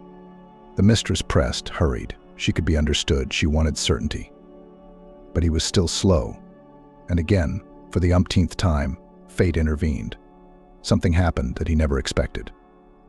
One day his wife said they needed to have a serious talk. The conversation took place in the evening in the living room of a house too spacious for a family of two. Peter was nervous. It seemed to him that Barbara had found out everything about him and was about to ask him uncomfortable questions. On the one hand, that would be even better. At least things would finally be resolved. On the other hand, I wanted to present the situation in a different way. "I have some bad news for you," his wife began. Peter tensed up. Here it comes. Only further wife told such a story that worries about the disclosure of the affair seemed to be nonsense. "I am ill, and very seriously. I've been diagnosed with an incurable blood disease. I only found out recently. It took a long time to get a diagnosis." "Why? Why didn't I tell you before?" She grinned. "I just didn't want to worry you before. I thought it was just a vitamin deficiency or something. And then I got this terrible diagnosis. Is there really no cure? It's the 21st century." He didn't want to believe what his wife was saying. It seemed that anything could be cured nowadays, if only there was money. And luckily they had the money. Barbara shook her head sadly. She put her hands on the man's shoulders. She's comforting him, too, in this state. "It's amazing. I don't believe you can't be helped. We're going to fight." Peter was going to leave his wife, but he didn't want to lose her like this, for good, permanently. Barbara meant a lot to him. She was his own person, dear and beloved. He wouldn't give her up to some disease, no way. "Do you remember years ago when you said we had to accept the fact that we weren't going to have children? Accept the situation. That's what I'm saying now. We just have to accept it." He shook his head. No, it wasn't the same. And again the tests, the clinics, the consultations with medical luminaries from all over the world. Only now the fight was not for the dream of parenthood, but for life. The man was not going to give up. He studied a lot of information about his wife's disease, now better understood the situation. Yes, the disease really turned out to be very insidious and dangerous. Most patients after diagnosis died within a year. But there were exceptions, cases of miraculous healing, and Peter hoped for that. Of course, he didn't say anything about the mistress. It was not enough to kill a man in such a state with bad news. Sarah agreed with Retag's decision. She said she was willing to wait until the situation was resolved one way or another. She even supported him, saw how hard it was for him, understood perfectly well that his wife meant a lot to him, but she was not jealous. A perfect life companion. Barbara was getting worse and worse, despite intensive treatment, and she was slowly fading away. Her husband was caring for her on his own. It was clear that these were her last days. It was hard to realize that the fight was lost. The man was still unable to come to terms with it. But the patient seemed to accept the situation and even calmed down. The woman quite consciously enjoyed every day, realizing that there was not much left. She met with friends, visited beautiful and favorite places while she had strength. The man tried to accompany his wife everywhere, but he had a job and the secretary needed some attention. However, Barbara sometimes asked him to leave her alone. They talked a lot during this period. "I am grateful to fate that I have such a man as you in my life," the woman smiled. "You always understood me like no one else, felt my soul. It is worth a lot." The man smiled, squeezed his wife's hand, and felt guilty again. It's good that she doesn't know about Caroline after all. What a blessing that he didn't have time to reveal his cards in front of his wife. All that's needed is a negative experience at such a difficult time. I think about it sometimes too. What a blessing that we finally met. He answered quite sincerely, "You are a unique person, the closest to me." And these words, too, paradoxically, were pure truth. He understood perfectly well that he was losing a dear person, a close friend, and a warmer and deeper relationship in his life will not be. She left at dawn in her sleep. quietly and calmly. An easy end, as many people said afterwards. A nurse slept in the room with her. Her frightened scream was what woke Retag, and he immediately understood everything. The ambulance, the police, filling out some paperwork, preparing to say goodbye. Everything was happening in a fog. He couldn't accept the fact that Barbara was gone. Not at all, not anywhere. Where could it all suddenly disappear to? Her sharp mind, her love of children, her determination, her courage. How could this be possible? Retega stood by her in this difficult moment. She honestly tried to reassure the man, but she had never felt him as subtly as Barbara. She said things that hurt the man even more. It's all for the best. At least she didn't have any pain now. In fact, the situation resolved itself. You didn't even have to say anything. Peter shook his head. How can losing someone like that be for the best? She just doesn't understand anything. There were even such words, think about it. You will get everything now, you had no children, so you are the only heir. And in a divorce, everything would have to be divided in half. The man looked at her in such a way that she immediately realized what a terrible foolishness she had said. The girl tried to remedy the situation. Well, I mean, she got sick anyway. It would have happened anyway. And here's such a benefit. Just shut up, the widower asked. People came to say goodbye, lots of people, colleagues and friends, and also those whom she had helped for many years. They came up to the man, expressed their condolences, said good words about his wife, and Peter was proud of her. He was proud of his wonderful wife. He was desperately sorry that he too rarely told her how wonderful she was, and yet he was glad that sometimes he did. A few days had passed since Barbara had left when he received a phone call from a woman who introduced herself as a notary and made an appointment to read the will. Peter was surprised. He didn't know that his wife had made a will. Probably she decided to make it easier for him to receive the inheritance. She had taken care of everything. And now Peter sat in the kitchen and smoked out the window. It was early morning. Sarah was still asleep, and he was suffering from insomnia, unfortunately. He wanted to go to sleep and see Barbara, maybe even talk to her. The man sighed and put the kettle on. He should drink coffee, strong, hot, black. Maybe it would cheer him up a little, because his head was so heavy. Peter poured the steaming coffee into a cup, sat down at the table again, and thought. He remembered Barbara. Their life, her dreams and plans and desires. Yeah, the world had lost a lot of things. She had done so much good for people, for underprivileged children. Barbara was even seriously afraid to hear from the notary that the woman had bequeathed all her money to some orphanage or children's home. He was distracted from his thoughts by his mistress. She flew into the kitchen, anxious, disheveled, but still unrealistically beautiful. "We're late," she said, her voice trembling with excitement. "I overslept, and you don't know why you're sitting here." Peter, as if out of a daze, took a sip of long, cooled coffee and began to pack. They still managed to get there in time, and arrived at the office when the meeting with the notary was still 5 minutes away. It was lucky, no traffic, no accidents on the way. His companion looked luxurious, even too luxurious for such an occasion. Tight, dark gray dress emphasized the graceful curves of her figure. Light blonde hair flowed beautifully over her fragile shoulders. But now Retag was not interested in admiring his companion. He wanted to go back about 5 years, when these two important women were not around. The girl turned around on the porch and, trying to hide her irritation, turned to him. He grinned. He understood his mistress was eager to know what he had inherited from Barbara. As they entered the notary's office, an old woman, dressed very modestly, even poorly, hurried in. What to say, she looked like a beggar. And a girl, a lovely, charming girl, about 10 years old. Wavy, blonde hair, big gray eyes. Peter looked at her and couldn't understand. This child reminded him of someone. Just who? Could it be a relative of the deceased? Maybe he had met this little girl once before. Just in case, the man politely and kindly said hello to both the grandmother and her granddaughter. The old woman answered cautiously, somehow wary or averse. But the girl smiled broadly, which made his soul immediately lighten. She looked at the old woman and the girl as if they were nasty spiders in a jar. She obviously hadn't expected to see them here. "Have a seat," smiled the notary, dressed in an elegant pantsuit. Everyone present followed her advice. "I thought only the deceased's loved ones would be here." She raised her thin eyebrows and said, "Those who appear in the will." "That's right," the notary nodded. Segalinina's eyebrows rose even higher in surprise or indignation, and she gave the old woman and the girl another scornful glance. "Are we expecting someone else?" Sahalinina asked, putting her foot on her leg. "No, everyone is here now." The notary behaved professionally and did not react to the negativity of the capricious visitor. She stood up, expressed her condolences, said a few warm words about Barbara, and then took out of a large envelope a double-folded sheet of paper, both sides written in neat handwriting. "This letter is for you." The notary handed the sheet to the man. "You can read it here.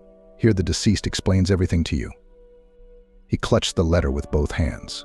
He couldn't wait to be alone to read the last message of his beloved. There was no doubt in his mind that something very important was written there. After that, the notary began to read out the will aloud, as was customary. As expected, a considerable amount of money was given to the foundation, which was engaged in the support of orphans. The mistress wrinkled her nose when she heard the size of the transfer. But the husband got all the real estate, cars, and even business. The man, however, had no idea what he should do with a network of attires. He never really got into his wife's business, but it seemed that this business was already quite a well-oiled mechanism. It worked like clockwork by itself. Barbara had managed to set up the firm in such a way that everything functioned without her direct participation and control. And then the notary said something that made Salinina jump. The deceased had bequeathed a large sum of money to a girl named Eva, the same girl who was sitting across from her grandmother. Eva didn't even pay attention to the amount. She was too young to realize how much money it was. But the old woman realized everything.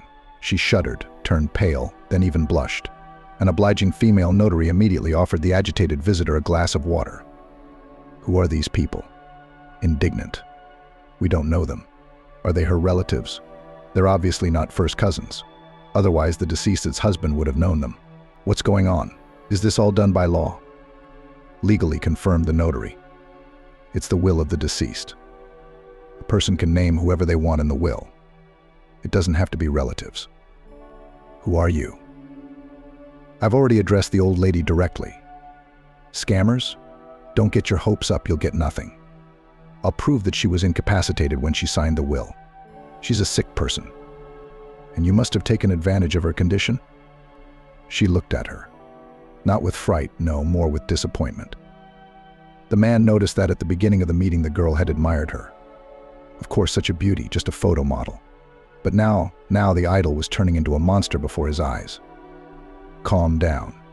Irritatedly threw over his shoulder the man. He himself was not surprised by this outcome. The man realized that his spouse would definitely let some of what she had accumulated during her life go to charity. The girl and the grandmother are obviously very poor. Surely his wife wanted to help them. But why them? And with such a large sum of money. "Excuse me, I'm not protesting in any way," he said to the old woman. "If my wife has decided so, then it's right. But I'm just curious. How did you meet Barbara? Why did she choose you?" The old woman looked him carefully in the eyes. "Read the letter and you'll understand." "EVA, we have to go." The girl slipped off the chair with relief. What was happening was clearly beginning to strain her. "Let's read the letter," she demanded as the door slammed shut behind her. "At least we'll know who they are. You see, I must read it in private." She raised her lips resentfully, but remained silent. Peter sat in an old coffee shop he'd frequented as a student. He had chosen the farthest table against the wall behind the racks and plants. It was quiet, peaceful, cozy, and lonely. There was no better place to finally read a letter. It was not so easy to get rid of the mistress. She wanted to be with him when he began to read the letter. He even had to raise his voice at her. And now here he was, alone with the letter. Her heart was pounding so hard it felt like it was going to jump out of her chest. I wonder what his beloved wanted to tell him. "Well, hello, Peter. If you're reading this letter, it means, unfortunately, I'm gone. It's a shame, of course. Life is a good thing. Anyway, it's all happened now. So it's time for you to find out about everything. I love you. You know you love me too. I'm sure of that, despite your occasional flings. By the way, I know about Sarah. I wish I could have seen her face when she heard how much money I bequeathed to Evie. It must have been fun. He shuddered. So she knew everything. What a nightmare. And he had made such an effort not to upset his wife. all the energy that should have gone into fighting the disease. Don't think I don't take offense because of Sarah. I understand everything. You're the kind of person who can't live his whole life with one woman. A creative person who needs inspiration. Amused. Peter thought, wow. His wife understood him better than he understood himself. She is just such a muse. But I never doubted that you loved me, really. You were there for me during a difficult time in my life. Supportive, caring, that's priceless. I wasn't so scared with you. You fought so fiercely for me when I already realized that that was it, when I had resigned myself to it. But you didn't give up until the end. You have no idea what it all meant to me. Thank you for that. And know that you are my nearest and dearest person. The man felt tears come to his eyes. The sharp pain of losing Barbara pierced his heart again. Yes, he felt the same way. She had been a close and kindred spirit to him. They were more than just husband and wife soul mates, kindred spirits. He was willing to move mountains for her, and she would do the same for him. Now let's talk about EVA. Wonderful girl, isn't she? You've probably seen her already. She's so sweet. Doesn't she remind you of anyone? She's like someone who's not a stranger to both of us. I met her a long time ago, 3 years ago. She was just a little girl then. You know, I was helping orphanages. She's an orphan too. But at least she has a great-grandmother. But she and her grandmother lived very poorly. And at that time, the situation became so difficult that the old lady had to give her granddaughter to an orphanage. It was hard for both of them, but in the orphanage the girl was fed and clothed, but great-grandmother could not always do it. I saw her at a New Year's Eve performance. The children had prepared a big concert. The girl's great-grandmother was in the hall. She, by the way, cried without ceasing, blotting her eyes with a handkerchief. A sad sight. The girl attracted my attention first by her appearance. The little beauty reminded me of someone, only I did not immediately realize who. Have you finally figured it out, or not yet? I asked the teachers about the fate of the little girl and was horrified. 7-year-old girl had to go through something that not every adult can withstand. At first, she had everything to be happy. She lived in a small town with her mother, grandmother, and grandfather. True, there was no daddy in the family, but this is not uncommon today. It's true that many children grow up without fathers. There is nothing surprising in this. Eva was everyone's favorite. The young mother was very fond of her. It was said that she gave birth to a girl from a very favorite man, and he abandoned them, did not want to become a father, afraid. It's good that mom had good parents.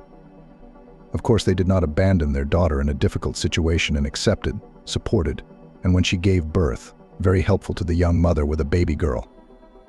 They lived like that, and the 4 of them. Grandmother was engaged in the household, grandfather earned money to feed the family, and the mother finished her university studies by correspondence, because now she had a baby in her arms. The girl grew up a healthy and obedient child. About such people say gift children. Her mother simply adored her. Grandmother and grandfather in her soul did not dote. There was no extra money in the family, but adults spoiled her as much as possible. Her mother had a dream to go to the sea with her daughter, to show the little girl the high waves, walk with her along the coast, breathe fresh sea air.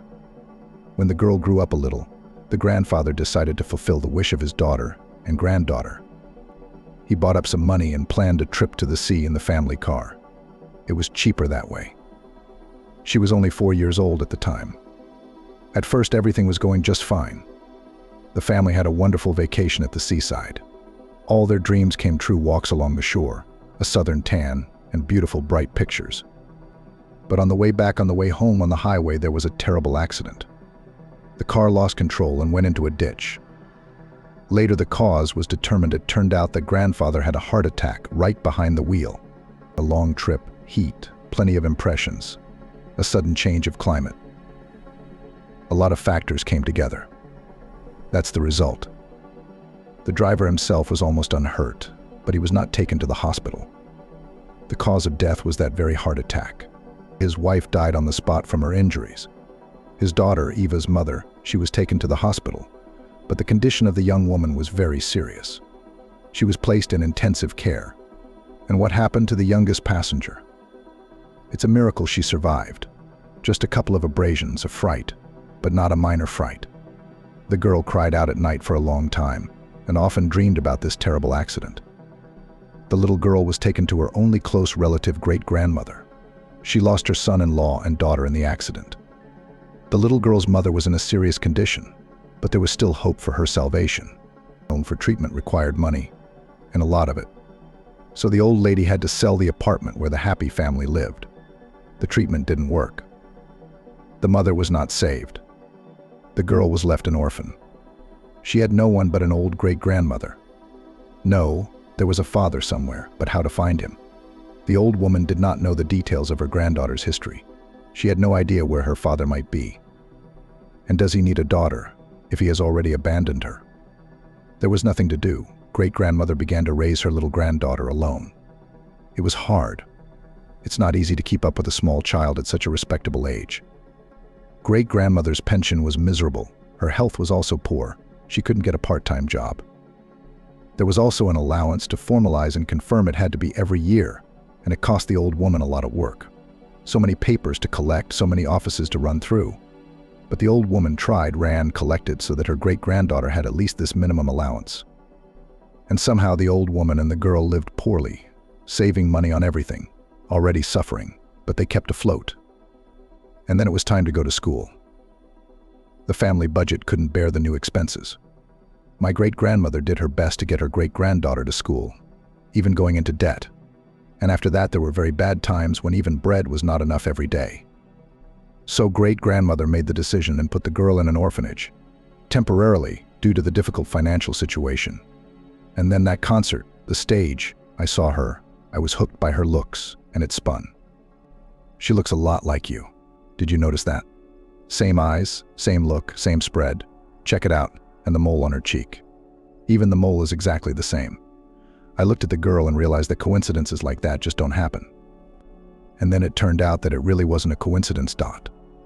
Peter tore himself away from the letter. How had he not guessed it at once? Evia really looked like him. It was not without reason that the girl seemed familiar to him. He saw almost the same features in the mirror every day. I dug deeper. I even had to hire detectives. And I found out. Anyway, just don't fall off your chair, or whatever you're sitting on right now, that's your daughter. I purposely withheld her mother's name before, or you'd have guessed right away. And I like to keep things intriguing. You know, it's more interesting that way. That's what my great-grandmother told me, that you left Julia pregnant. Scared, didn't want to be a father, didn't want to take responsibility. I immediately thought there was something wrong. So of course I dug deeper again. I found out that you wanted to get married, but the wedding didn't happen. Why? I tracked down her best friend. She told me. The girl's father was against the wedding. He did send his daughter to the hospital, but it turned out she couldn't do anything. All the deadlines had passed. She seemed to love you very much and begged her parents to let her become your wife, especially since you had already filed an application, but her father was adamant. He thought that, being a wife and mother, his daughter will certainly not finish university, and decided so the daughter gives birth, lives with her parents, they help with the baby, and she finishes her studies, builds a career, and then does what she wants. But the accident happened soon after she got her diploma. Who knows, maybe if she'd stayed alive, she would have found you sooner. She probably would have. Well, Eva's great-grandmother was simply unaware of who the girl's father was, so she couldn't find you if she wanted to. That's the story. If it hadn't been for chance, the girl would still be fatherless. Now I hope you understand why I left her such a large inheritance. She's your daughter. I had to help that girl. It wasn't just money, I hope. I think I gave something much more valuable, finding a father for the girl. I know how you long for a child, a baby of your own. And here you have a ready-made daughter, all grown up. Interesting with her own opinions and personality. She's wonderful, and she needs you very, very much. And you need her. Just do me a favor, don't make Caroline the girl's stepmother. She'll make her life a nightmare. Find someone else who's more empathetic and understanding. You deserve better than that. And so does EVA. I believe that you are the closest people. You will reunite and live happily ever after. I wish I could be there for you. I love you and kiss you. Take care of each other. Peter, who had finished reading, only then noticed that his hands were trembling. As a postscript, the wife had left the address of the girl and a link to a DNA test, which, as it turned out, this amazing woman had managed to conduct secretly from her husband. Peter did not doubt the result of this research. A light, fresh breeze was blowing from the sea. It was too cold for swimming, but walking along the shore in such weather was a pleasure. A man walked along the sand holding his daughter's hand. It was hard to get used to it, but how pleasant it was to say to someone, "This is my daughter." They talked a lot, traveled a lot, talked about everything in the world. Peter felt absolutely happy, and he knew very well who he had to thank for this happiness: Barbara. Amazing, unique, intelligent, sensitive, kind. Sometimes it seemed to re-tag that she was somewhere nearby, looking at him and his daughter and smiling contentedly.